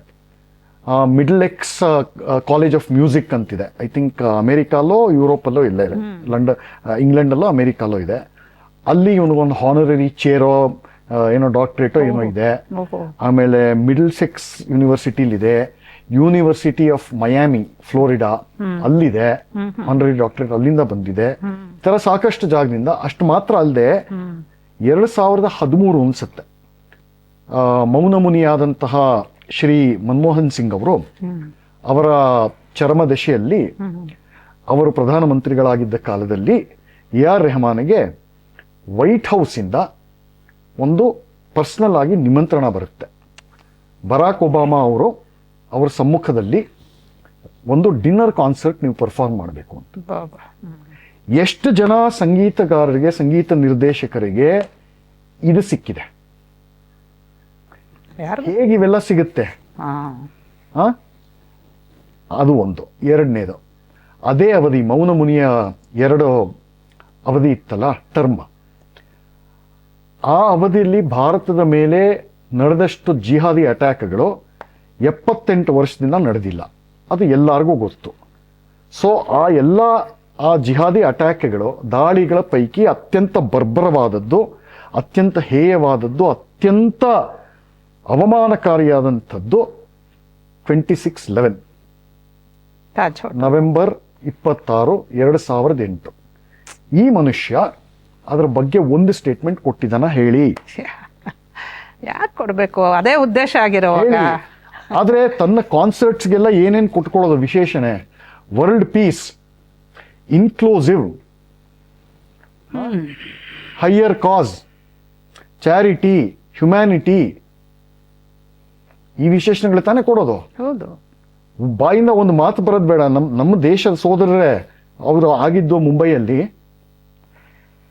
ಇದು ನಾನು ಖಂಡಿಸ್ತೀನಿ ಅಂತ ಒಂದು ಮಾತು. ಸಂದೀಪ್, ಆ ಸಂದರ್ಭದಲ್ಲಿ ನಮ್ಮವರು ಇಷ್ಟೆಲ್ಲ ಅನುಭವಿಸಿದವರು ಅದೇ 2008 ಹೇಳಿದ್ರಾ? ಅಟ್ಯಾಕ್ ನಡೆದಂತಹ ವರ್ಷದಲ್ಲೇ ಈ ಮನುಷ್ಯನಿಗೆ ಸ್ಲಮ್ ಡಾಗ್ ಮಿಲಿಯನೇರ್ ಅನ್ನೋ ವಿದೇಶಿ ಚಿತ್ರಕ್ಕೆ ಆಸ್ಕರ್ ಬಂತು. ಎಂಥ ಚಿತ್ರಕ್ಕೆ ಇವನು ಸಂಯೋಜನೆ ಮಾಡಿದ್ದಾನೆ. ಭಾರತವನ್ನ ಅತ್ಯಂತ ನೀಚಾತಿ ನೀಚ, ಹೀನಾತಿ ಹೀನ, ಕ್ಷುದ್ರಾತಿ ಕ್ಷುದ್ರ ರೀತಿಯಲ್ಲಿ ತೋರಿಸಿದಂತಹ ಸಿನಿಮಾಗೆ ಆಸ್ಕರ್ ಬರುತ್ತೆ. ಆ ಸಿನಿಮಾಕ್ಕೆ ಸಂಗೀತ ಕೊಟ್ಟಿರುವಂತಹ ಈ ನೀಚನಿಗೂ ಆಸ್ಕರ್ ಬರುತ್ತೆ. ಅದರ ಕತೆ ಕೇಳಿದ ಮೇಲೆ ಇಂಥ ದರಿದ್ರ ಸಿನಿಮಾಗೆ ನಾನ್ ಮ್ಯೂಸಿಕ್ ಕೊಡಲ್ಲ ಆಸ್ ಎನ್ ಇಂಡಿಯನ್, ಇದು ನನಗೆ ಅವಮಾನ ಅಂತ ಏನಾದರೂ ಇದೆಯಾ ಇವರಿಗೆ? ಇವೆಲ್ಲ ವರ್ಕ್ ಆಗತ್ತೆ. ನೀವು ಬರೀ ಅವನು ಮೊಜಾರ್ಟ್ ಆಫ್ ಮಡ್ರಾಸು, ಅವನಿಗೆ ಅವನ ಸಂಗೀತ ಪ್ರತಿಭೆ ಹೀಗಿದೆ ಹಾಗಿದೆ ಅಂದ್ರೆ ನೀವು ಯಾವ್ಯಾವ ಪಾಯಿಂಟ್ ಹೇಳ್ತಿರೋ ಒಂದೊಂದಕ್ಕೂ ನಾನು ಪಂಚರ್ ಮಾಡ್ತೀನಿ. ವಿವೇಚನೆ ಯಾರಿಗಿದೆ? Exactly. ಸುಮ್ಮನೆ ಜನಪ್ರಿಯತೆ ಅಂತ ಬ್ಲೈಂಡ್ಲಿ ಯು ಫಾಲೋ. ಹೌದು.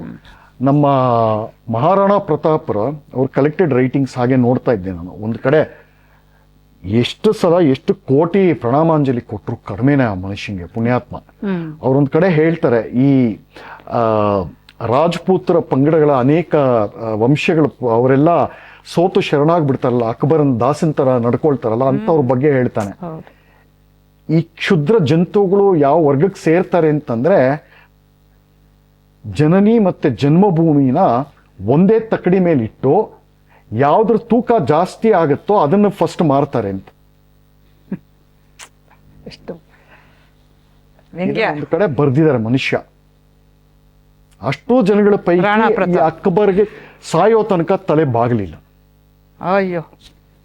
ಸೊ ಈ ಮಾತು ಈ ಮನುಷ್ಯನ್ಗೆ ತುಂಬಾ ಚೆನ್ನಾಗಿ ಅನ್ವಯ ಆಗುತ್ತೆ. ಅದಕ್ಕೆ ಆತ ಇವತ್ತಿಗೂ ನಮಗೆಲ್ಲ ಪೂಜ್ಯ ಸ್ಫೂರ್ತಿ ಅಲ್ವಾ? ಈ ಮಾತು ಈ ಜಂತುಗೆ ಅನ್ವಯ ಆಗುತ್ತೆ. ಅಷ್ಟೇ ಮಟ್ಟದಲ್ಲಿ ಇನ್ನ ದೊಡ್ಡ ಮಟ್ಟದಲ್ಲಿ ಅನ್ವಯ ಆಗುತ್ತೆ. ಹೌದಾ ಅಲ್ವಾ? ಈ ಇಂಟರ್ನ್ಯಾಷನಲ್ ಅವಾರ್ಡ್ ವೈಟ್ ಹೌಸ್ಗೆಲ್ಲ ನಿಮಗೆಲ್ಲ ಬರಬೇಕು ಅಂತಂದ್ರೆ, ನಾಳೆ ನಿಮಗೆ ನೋಬೆಲ್ ಪುರಸ್ಕಾರ ಇವನಿಗೆ ಬಂದ್ರೆ ಆಶ್ಚರ್ಯ ಏನ್ ಪಟ್ಕೊಳ್ಳೋ ಅಗತ್ಯ ಇಲ್ಲ. ಏನೂ ಇಲ್ಲ. ಇನ್ನೂ ಯಾಕೆ ಬಂದಿಲ್ಲ ಅನ್ಕೋತಾ ಇದ್ದೀನಿ. ಕರೆಕ್ಟ್. ಹೌದು, ವ್ಯಥೆ ಇದೆ. ಈಗ ಮೊಹಮ್ಮದ್ ಯೂನುಸ್ಗೆ ಬಂದ್ಮೇಲೆ ಇವನಿಗೆ ಯಾಕೆ ಬಂದಿಲ್ಲ ಅಂತ. ಈಗ ಮೊನ್ನೆ BBC ಇಂಟರ್ವ್ಯೂಲ್ ಹೇಳಿದ್ನಲ್ಲ, ನನಗೆ ಡಿಸ್ಕ್ರಿಮಿನೇಟ್ ಮಾಡ್ತಾ ಇದ್ದಾರೆ, ಕಮ್ಯುನಲ್ ಆಗಿದೆ, ದೇಶ ಕಮ್ಯುನಲ್ ಆಗಿದೆ, ಅದಕ್ಕೆ ಬಾಲಿವುಡ್ ಇಂದ ನನಗೆ ಆಫರ್ ಯಾವುದೋ ಬರ್ತಾ ಇಲ್ಲ ಅಂತ.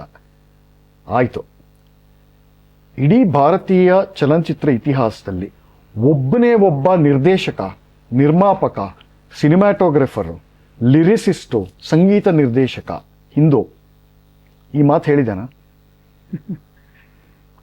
ನಾನು ಮುಸಲ್ಮಾನ, ನಾನು ಹಿಂದೂ, ಅದಕ್ಕೋಸ್ಕರ ನನಗೆ ಅವನ ಕ್ರಿಯೇಟಿವಿಟಿ ಅನ್ನೋದು ಅದೇನು ಎವರ್ ಲಾಸ್ಟಿಂಗ್ ಅಲ್ಲ, ಅದೇನು ಶಾಶ್ವತ ಅಲ್ಲ. ಒಂದ್ ಏಜ್ ಆದ್ಮೇಲೆ ಬಿದ್ದೋಗೋದು ಸಹಜಾನೇ ಅದು, ಅಲ್ವಾ? ಪೀಕ್ ಅಂತಿರುತ್ತೆ. ಅವನತಿಯ ದಶೆಯಲ್ಲಿ ಕಡಿಮೆ ಆಗೇ ಆಗತ್ತೆ. ದುಡ್ಡು ಜನರೇಷನ್ ಬೇರೆ ಬೇರೆ ಹೊಸ ನೀರು ಹಳೆ ನೀರನ್ನು ಕೊಚ್ಕೊಂಡು ಹೋಗ್ಲೇಬೇಕು ಅದು. ಹೌದಾ? ಇಂಥ ಆ ಹಳೆ ಪೀಳಿಗೆಯವರು ಯಾರೂ ಈ ತರ ಹೇಳಿಲ್ಲ. ನನಗೆ ಕೆಲಸ ಇವಾಗ ಕಡಿಮೆ ಆಗಿದೆ ಅನ್ನೋದು ನಿಜ. ಯಾಕಂದ್ರೆ ಹೊಸ ಪೀಳಿಗೆ ಮೇ ಬಿ ನಂತರ ಟೇಸ್ಟ್ ಇರುವಂತಹ ಸಂಗೀತ ಈ ಪೀಳಿಗೆ, ಈ ತಲೆಮಾರಿನವ್ರಿಗೆ ಇಷ್ಟ ಆಗ್ತಾ ಇಲ್ಲ ಮೋಸ್ಟ್ಲಿ. ಅದಕ್ಕೆ ಅಂತ ಹೇಳುವಂತಹ ಒಂದು ಹ್ಯುಮಿಲಿಟಿ ಇತ್ತು, ಜೊತೆಗೆ ನಮ್ರತೆ ಇತ್ತು, ಒಂದು ದೊಡ್ಡತನ ಘನತೆಯಿಂದ ನಡ್ಕೊಂಡಿತ್ತು. ಸಂದೀಪ್, ಈ ಸಂದರ್ಭದಲ್ಲಿ ದೊಡ್ಡವರು ಆತರ ಹೇಳಿದ್ದಾರೆ.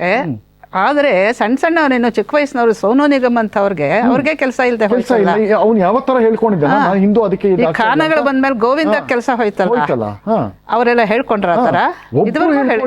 ಈಗ ನೋಡೋರು ಹೇಳ್ಬೋದಷ್ಟೇ. ಈ ಮನುಷ್ಯ ಹೇಳ್ತಾನೆ, this is the last resort of a scoundrel, not politics. Correct, right. So Mohammad Azharuddin ಇದೇ ಮಟ್ಟಕ್ಕೆ ಅವನು ಜನಗಳು ತಲೆ ಮೇಲೆ ಎತ್ತು ಕೂಡಿಸಿದ್ರು. ಅವನು ಯಾವಾಗ ಮ್ಯಾಚ್ ಫಿಕ್ಸಿಂಗಲ್ಲಿ ಸಿಕ್ಕಾಕೊಂಡೋ ನಾನು ಮುಸಲ್ಮಾನ, ಅದಕ್ಕೋಸ್ಕರ ನನಗೆ ಈ ತರ ಟಾರ್ಗೆಟ್ ಪ್ಲೇ ಮಾಡ್ತಾರೆ. ಮುಸ್ಲಿಂ ಅನ್ನೋ ವಿಕ್ಟಿಮ್ ಕಾರ್ಡ್ ಇಟ್ಕೊಂಡ್ಬಿಟ್ಟು ಅವನು ಮುಸ್ಲಿಂ ಆಗಿದ್ದ ಕಾಲದಲ್ಲೇ ತಾನೇ ನಿಮ್ಮನ್ನ ಬಹುಸಂಖ್ಯಾತರಾದಂತಹ ಹಿಂದೂಗಳು ನಿಮ್ಮನ್ನ ತಲೆ ಮೇಲೆ ಹೊತ್ತು ಮೆರೆಸಿದ್ರಲ್ಲ, ಅದು ಗೊತ್ತಾಗಲ್ಲ. ಅವಾಗ ನೀನು ಕ್ರಿಯೇಟಿವ್. ಇನ್ನೊಂದು ಕಡೆ ಹೇಳೋದು, ಅವ್ನಿಗೆ ಪ್ರತಿ ಅವಾರ್ಡ್ ಬಂದಾಗಲೂ ಎಲ್ಲ ಮೈ ಇರೈವನಕ್ಕಂದಾನಂತಾನೆ. ಅಂದರೆ ಲಿಟ್ರಲ್ ಟ್ರಾನ್ಸ್ಲೇಷನ್ ಕುರಾನ್ನಿಂದ ತಮಿಳಲ್ಲಿ ಅನುವಾದ ಮಾಡಿ ಹೇಳಿರೋದು.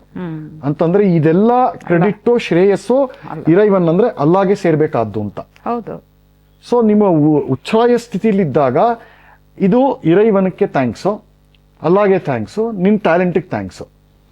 ಇವಾಗ ನಿನ್ನ ಕಡೆ ಯಾರು ಕೆಲಸ ಕೊಡ್ತಾ ಇಲ್ಲ, ಯಾಕಂದ್ರೆ ನಿನ್ಗೆ ಟ್ಯಾಲೆಂಟ್ ಇಲ್ಲ, ಕ್ರಿಯೇಟಿವ್ ಮೊದಲೇ ಇರಲಿಲ್ಲ, ಕ್ರಿಯೇಟಿವಿಟಿ ಸತ್ತೋಗಿದೆ ಅಲ್ವಾ. ಇವಾಗ ನಾನು ಮುಸಲ್ಮಾನ, ಅದಕ್ಕೆ ನನಗೆ ಕೆಲಸ ಬರ್ತಾ ಇಲ್ಲ. ಇಲ್ಲ, ನಾನು ಅದನ್ನು ಒಪ್ತಾ ಇಲ್ಲ. ಅವ್ರ ಕೆಲಸ ಇಲ್ಲದೆ ಇಲ್ಲ, ತಗೊಳ್ತಾ ಇಲ್ಲ. ಆದ್ರೆ ಅದು ದಾಹ ಅದನ್ನು ಹೇಳ್ಬೇಕು. ತೀರಲಾರದಂತಹ ಅವನೇ ತಗೊಳ್ತಾ ಇಲ್ಲ, ತೀರಲಾರದಂತಹ ದಾಹ.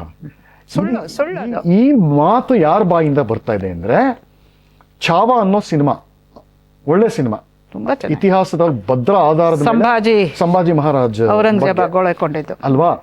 ಆ ಸಿನಿಮಾಕ್ಕೆ ದುಡ್ಡು ತಗೊಂಡು ಮ್ಯೂಸಿಕ್ ಕಂಪೋಸ್ ಮಾಡಿ ಅದು ಡಿವೈಸಿವ್ ಫಿಲಮ್ ಅಂತಾನಲ್ಲ. ಅದನ್ನೇನು ಹೇಳಿದ್ದು. ಡಿವೈಸಿವ್ ಆದ್ರೆ ಯಾಕೆ ಮಾಡ್ಬೇಕಿತ್ತು? ಹೌದಾ ಅಲ್ವಾ.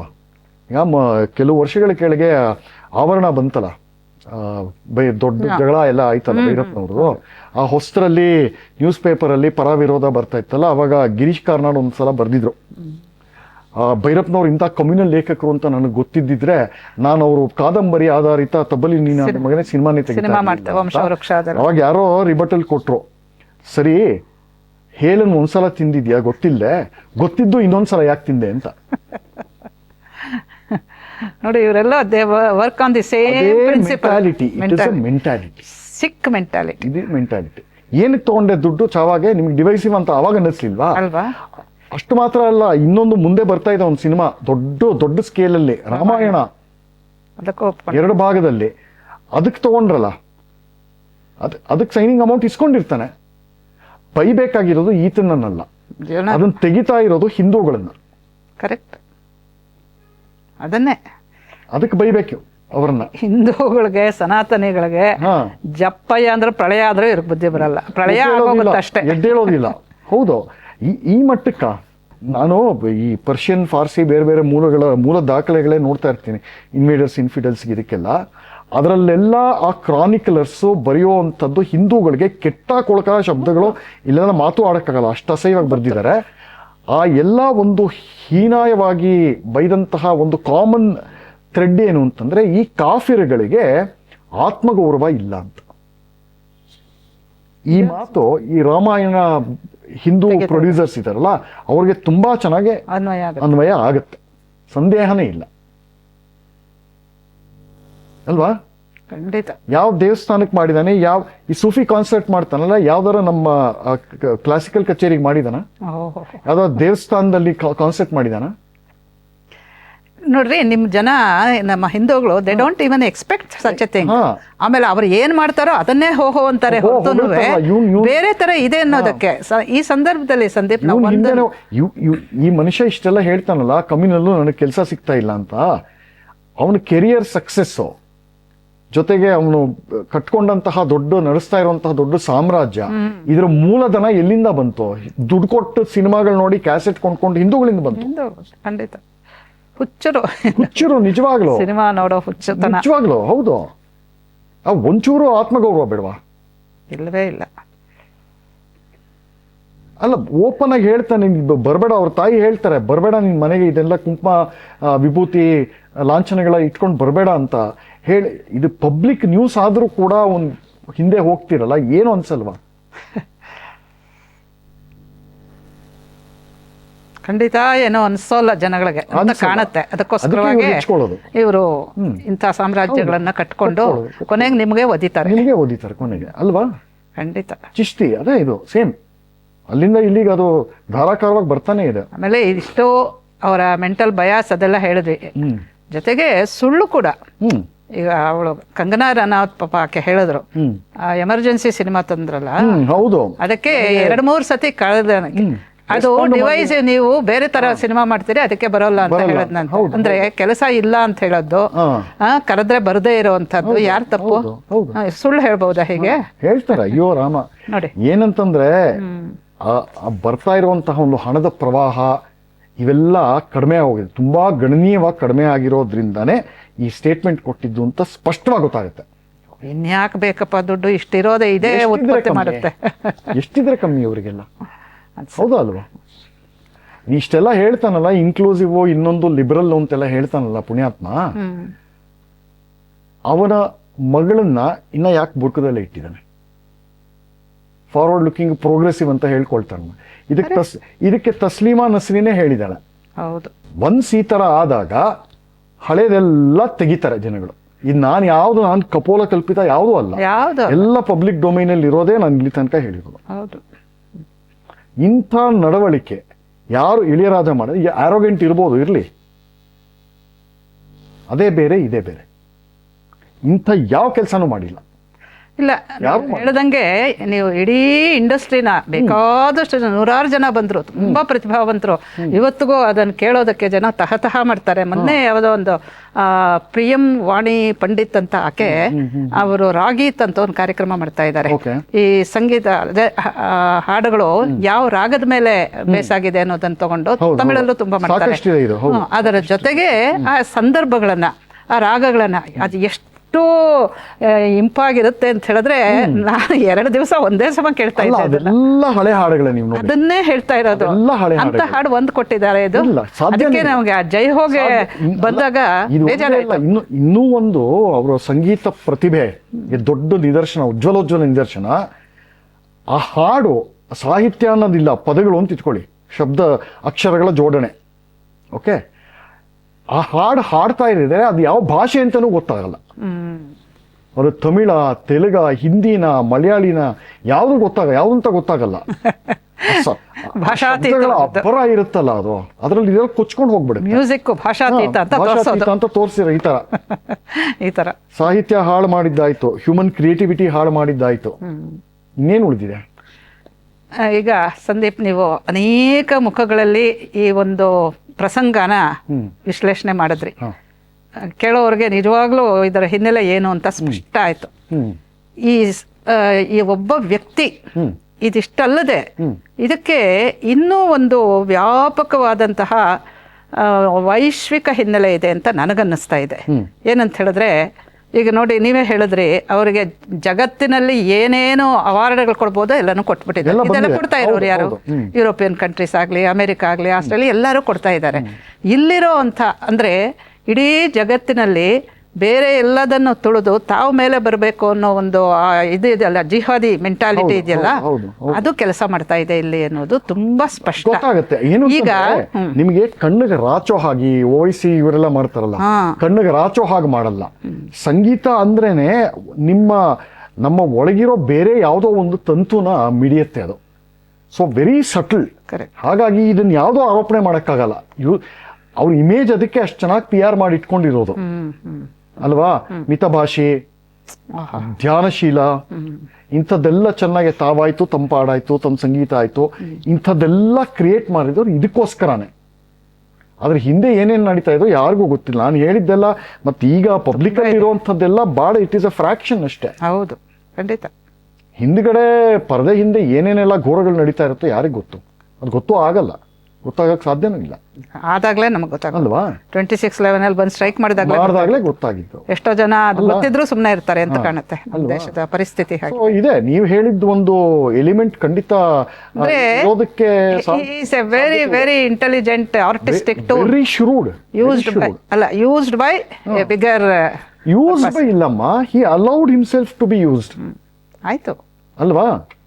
ಅಲ್ಲ, ಯಾರು ಇವರನ್ನ ಕನ್ವರ್ಟ್ ಮಾಡಿ ಇದಕ್ಕೆಲ್ಲ ಬಿಟ್ಟಿದ್ದಾರೆ, ಅವರು ಇವ್ರನ್ನ ಕಂಟ್ರೋಲ್ ಮಾಡ್ತಿದ್ದಾರೆ, ತುಂಬಾ ಚೆನ್ನಾಗಿ ಮಾಡ್ತಾ ಇದ್ದಾರೆ. ಇದಕ್ಕೆ ಈತ ಇನ್ನೊಂದು ಹೇಳ್ತೀನಿ, ನೀವು ಆ ಮಾತು ಹೇಳಿದ್ದು ಜಾಗತಿಕ ಹೇಳಿದ್ದ ತಕ್ಷಣ ಜ್ಞಾಪಕ ಬಂತು.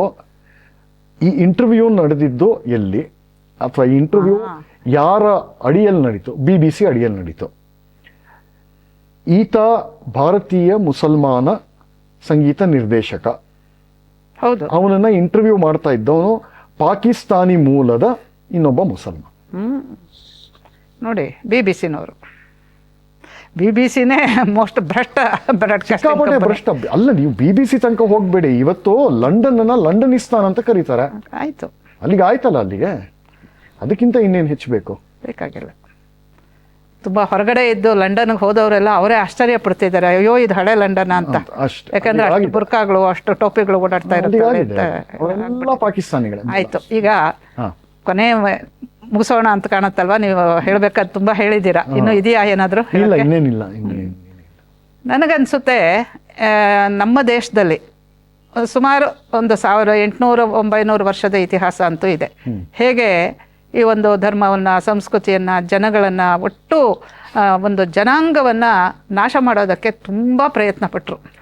ಆಯಿತು, ನಮಗೆ ಸ್ವಾತಂತ್ರ್ಯ ಅಂತ ಏನೋ ಒಂದು ಬಂತಲ್ಲ, ಆ ಸಮಯದಲ್ಲಿ ಸ್ವಾತಂತ್ರ್ಯ ಅಲ್ಲ, ಏನಾದರೂ ಆಗಲಿ, ವಿಭಜನೆ ಆಯಿತು.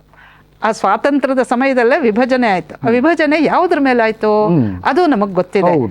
ಇವಾಗ ಈಗ 1000 ವರ್ಷದಿಂದ ಈ ಜನರು ಅನುಭವಿಸಿದಂತಹ ಯಾವ್ದು ಕ್ಲೇಶ ಇದೆಯೋ, ಅದು ಆಧ್ಯಾತ್ಮಿಕವಾದದ್ದು, ಮಾನಸಿಕವಾದದ್ದು, ಭೌತಿಕವಾದದ್ದು, ಎಲ್ಲವನ್ನು ಸರ್ವಾಂಗೀಣ ಕ್ಲೇಶ ಇದೆಯಲ್ಲ, ಇದನ್ನ ತಪ್ಪಿಸ್ಕೊಳ್ಳೋದಕ್ಕೆ ಒಂದೇ ಒಂದು ಪರಿಹಾರ ಇತ್ತು ಈ ಸಮಸ್ಯೆಯ ಸುಳಿಯಿಂದ ಹೊರಗೆ ಬರೋಕೆ ಅಂತ. ಅದನ್ನ ಹೇಳಿದವರು ಅಂಬೇಡ್ಕರ್, ಬೇರೆ ಯಾರು ಹೇಳಲಿಲ್ಲ. ಅಂದ್ರೆ ಕಮ್ಯುನಲ್ ಲೈನ್ಸ್ ಮೇಲೆ ಇದನ್ನ ದೇಶ ವಿಭಾಗ ಆಗಿರೋದ್ರಿಂದ ಯಾರು ಬೇಕೋ ಅವರಲ್ಲಿ ಹೋಗ್ಲಿ. ಪಾಪ್ಯುಲೇಷನ್ ಎಕ್ಸ್ಟೆಂಡ್ ಅದೊಂದು ಮಾಡ್ಲಿಲ್ಲ ನೋಡಿ. ಈಗ ಮಾಡ್ಲಿಲ್ಲ, ಆಯ್ತು, 78 ವರ್ಷ ಆಗೇ ಹೋಯ್ತು. ಇದು ಏನು ಅಂತ ಹೇಳಿದ್ರೆ, ಏನು ದೇ ಫಾಲೋಔಟ್ ಆಫ್ ಇಟ್ ಅಂತ ಹೇಳಿದ್ರೆ, ಇದೇ ರೀತಿ ಸಮಸ್ಯೆಗಳ ಸುಳಿಯಲ್ಲೇ ಸಿಕ್ಕು ನಾವು ಒದ್ದಾಡ್ತಾನೆ ಇರ್ತೀವಿ. ರೆಹಮಾನಗಳು, ಅಜರುದ್ದೀನ್ಗಳು ಇವರೆಲ್ಲ ಬರ್ತಾನೆ ಇರ್ತಾರೆ. ನಿತ್ಯ ಬೆಳಗಾದ್ರೆ ಗಣಪತಿ ಉತ್ಸವ ಆದ್ರೆ ಕಲ್ಲು ಹೊಡಿತಾನೆ ಇರ್ತಾರೆ. ರಾಮರ ಇದು ಹೋದ್ರೆ ಭಜನೆ ಮಾಡಿದ್ರೆ ಕಲ್ಲು ಬೀಳುತ್ತೆ. ಅಂದ್ರೆ ಹಿಂದೂಗಳಿಗೆ ಈ ಸಮಸ್ಯೆಯಿಂದ ಹೊರಗೆ ಬರೋಕ್ ಇಷ್ಟ ಇಲ್ವಾ ಅಥವಾ ಮಾಡೋದಕ್ಕೆ ತಾಕತ್ತಿಲ್ವಾ ಏನು ಅಂತ ಗೊತ್ತಾಗ್ತಿಲ್ಲ. ಸುಸ್ತಾಗಿದೆ ಅಂತ ಅನ್ಸುತ್ತೆ ನನಗೆ. ಇಲ್ಲ, ಏನೋ ಸುಸ್ತಾಗಿದೆ ಅನ್ಸುತ್ತೆ. ಸುಸ್ತು ಇನ್ನೊಂದು,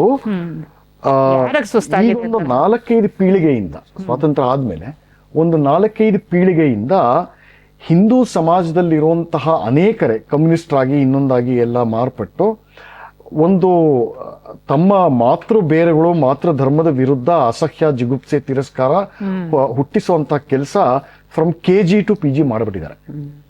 ಸೊ ಆ ಹಿಂದೂ ಸಂತತಿನೂ ಇದೆ, ಅವ್ರಿಗೆ ಯಾವುದೂ ಬೇಕಾಗಿಲ್ಲ. ಇನ್ನ ಲಿಬರಲೈಸೇಷನ್ ಇವೆಲ್ಲ ಆದ್ಮೇಲೆ ದುಡ್ಡು ಒಂದಿದ್ರೆ ನಾವು ಸೇಫು, ಅದೇ ನಮ್ಮನ್ನು ಕಾಪಾಡುತ್ತೆ ಅನ್ನೋ ಇನ್ನೂ ಒಂದು ಪೀಳಿಗೆ ಮನಸ್ಥಿತಿ. ಸೊ ಹಾಗಾಗಿ ಜೊತೆಗೆ ಫಿಟೀಗ್, ಶತಮಾನಗಳಿಂದ ರಾಜರಿಲ್ಲ, ಹಿಂದೂ ರಾಜರಿಲ್ಲ, ಅಧಿಕಾರದಲ್ಲಿಲ್ಲ, ನ್ಯಾಯಾಲಯದಲ್ಲಿಲ್ಲ, ಈ ಭಾವನೆಯನ್ನ ಬೆಳೆಸೋರಾಗ್ಲಿ ಅಥವಾ ಸಮರ್ಥನೆ ಕೊಡೋರು ಕೂಡ ಇಲ್ಲ, ಸಂರಕ್ಷಣೆ ಮಾಡೋರು ಇಲ್ಲ, ಸಂರಕ್ಷಣೆ ಇಲ್ಲದೆ ಹೋಗಿರೋದು. ಸೊ ಅನೇಕ ಆಯಾಮಗಳು ಬಂದು ಕೂತಿದೆ. ನೀವು ಮಾತಾಡ್ತಾ ಇರ್ತೀವಿ, ವ್ಯವಸ್ಥೆ ಮಾತಾಡ್ತಾ ಇರ್ತೀವಿ. ಆಮೇಲೆ ಮುಸಲ್ಮಾನರಾದ್ರೂ ಕೂಡ ಸರಿಯಾದ ದಾರಿ ಸಿಕ್ಕಿದ್ರೆ, ಅವ್ರಿಗೆ ಒಂದು ಸ್ಫೂರ್ತಿ ಸಿಕ್ಕಿದ್ರೆ, ಒಂದು ಡೈರೆಕ್ಷನ್ ಅಂತ ಸಿಕ್ಕಿದ್ರೆ ಅವ್ರು ಹೇಗಾಗ್ತಾರೆ ಅನ್ನೋದು. ಅಲ್ಲೊಬ್ರು ಇಲ್ಲೊಬ್ರು ಇದ್ದಾರೆ ಅಷ್ಟೇ. ಇವನ್ ಪೀರ್ ಸಾಹೇಬ್ರು, ಇವರು ರಂಗಸಂಗೀತ, it is an exception, not the rule. ಅದೇ ಅದೊಂದನ್ನ ನಾವು ರೂಲ್ ರೆಹಮಾನ್ಗೆ ಇಂಥವ್ರುಗಳನ್ನು ಹೇಳಬೇಕು ಜನ. ಅಲ್ಲ ರೆಹಮಾನ್ಗೆ ಇಂಥವ್ರನ್ನ ತೋರಿಸಿದ್ರೆ, see his ice on the money. ಗೊತ್ತಿದ್ದು ಜಾಣಕ್ಕೆ ಬಿಡು, ಜಾಣಕ್ಕೆ ಬಿಡು. ಸಂಪತ್ತು, ಮನ್ನಣೆ ಇದೆಲ್ಲ ಎಲ್ಲಿದೆ? ಇಲ್ಲಿದೆ. ಅಜ್ಮೀರ್ ದರ್ಗಾಕ್ಕೆ ಹೋದ್ರೆ ಇದೆ. ಹೌದು. ಇಲ್ಲಿ ಕರ್ನಾಟಕಕ್ಕೆ ಬಂದ್ರೆ ಏನೂ ಇರೋಲ್ಲ. ಶಿಶುನಾಳ್ ಶರೀಫ್ ಹತ್ರ ಏನಿಲ್ಲ. ಹೌದು. ಆಯ್ತು ಸಂದೀಪ್, ಇದು ತುಂಬಾ ಆಳವಾಗಿರುವಂಥದ್ದು, ದೀರ್ಘವಾಗಿರುವಂಥದ್ದು. ಇವತ್ತು ರೆಹಮಾನು ಒಂದು ಮೇಲೆ ಪ್ರಾಪಪ್ ಆಗಿರಬಹುದು, ಆದರೆ ಇದರ ಹಿನ್ನೆಲೆ ತುಂಬಾ ದೊಡ್ಡದು, ತುಂಬಾ ಒಂಥರ ಚೆನ್ನಾಗಿ ಅರ್ಥ ಮಾಡ್ಕೊಂಡ್ರೆ ಸಂಕಟ ಆಗತ್ತೆ. ಇಂಥ ಒಂದು ಟಾಕ್ಸಿಕ್ ವಿಷಯ ನಿಜವಾಗ್ಲೂ ವಿಷಪೂರಿತವಾದ ವಿಷಯವನ್ನ ನೀವು ತುಂಬಾ ವಿಸ್ತಾರವಾಗಿ ಅನೇಕ ಮಗ್ಗುಲುಗಳನ್ನ ಅದಕ್ಕೆ ತಂದು ಚೆನ್ನಾಗಿ ವಿಶ್ಲೇಷಣೆ ಮಾಡಿಕೊಟ್ಟಿದ್ದೀರಾ. ಇದನ್ನ ಕೇಳೋರಿಗೆ ನಿಜವಾಗ್ಲೂ ಈ AR ರೆಹಮಾನ್ ಹಾಕಿರುವಂತಹ ಏನೋ ಇದು ಮಂಕುಬೂದಿ ಇದೆಯಲ್ಲ, ಮಾಯಾಜಾಲ, ಮಂಕುಬೂದಿ ಹಾಕಿರೋ ಮಂಕುಬೂದಿ ಮಾಯಾಜಾಲ ಇವೆಲ್ಲ ಕಳಚುತ್ತೆ ಅಂತ ಅನ್ಕೊಳ್ತೀನಿ. ತುಂಬಾ ಧನ್ಯವಾದಗಳು. ಲೀಲಾಜಾಲದಲ್ಲಿ ಇಷ್ಟೊತ್ತಿನವರೆಗೂ ನೀವು ಈ ಒಂದು ಅದು ಕರೆಂಟ್ ಅಫೇರ್, ಇದು ನಿನ್ನೆ ಮೊನ್ನೆ ಆಗಿರ್ತದ್ದು. ಸೊ ಜನರಿಗೆ ಕುತೂಹಲ ಇರುತ್ತೆ, ಯಾಕೆ ಏನಾಗಿದೆ ಅಂತ. ಎಲ್ಲರಿಗೂ ಇದರ ಹಿನ್ನೆಲೆ ಗೊತ್ತಿರೋಲ್ಲ, ಅಂಥವ್ರಿಗೆಲ್ಲ ತುಂಬ ಉಪಯೋಗ ಆಗುತ್ತೆ ಇದನ್ನು ಕೇಳಿದ್ರೆ. ನಿಮಗೆ ಧನ್ಯವಾದಗಳು ಲೀಲಾ. ನಮಸ್ಕಾರ. ನಮ್ಮ ವೀಕ್ಷಕರ ಪರವಾಗಿ ಸಂತೋಷ.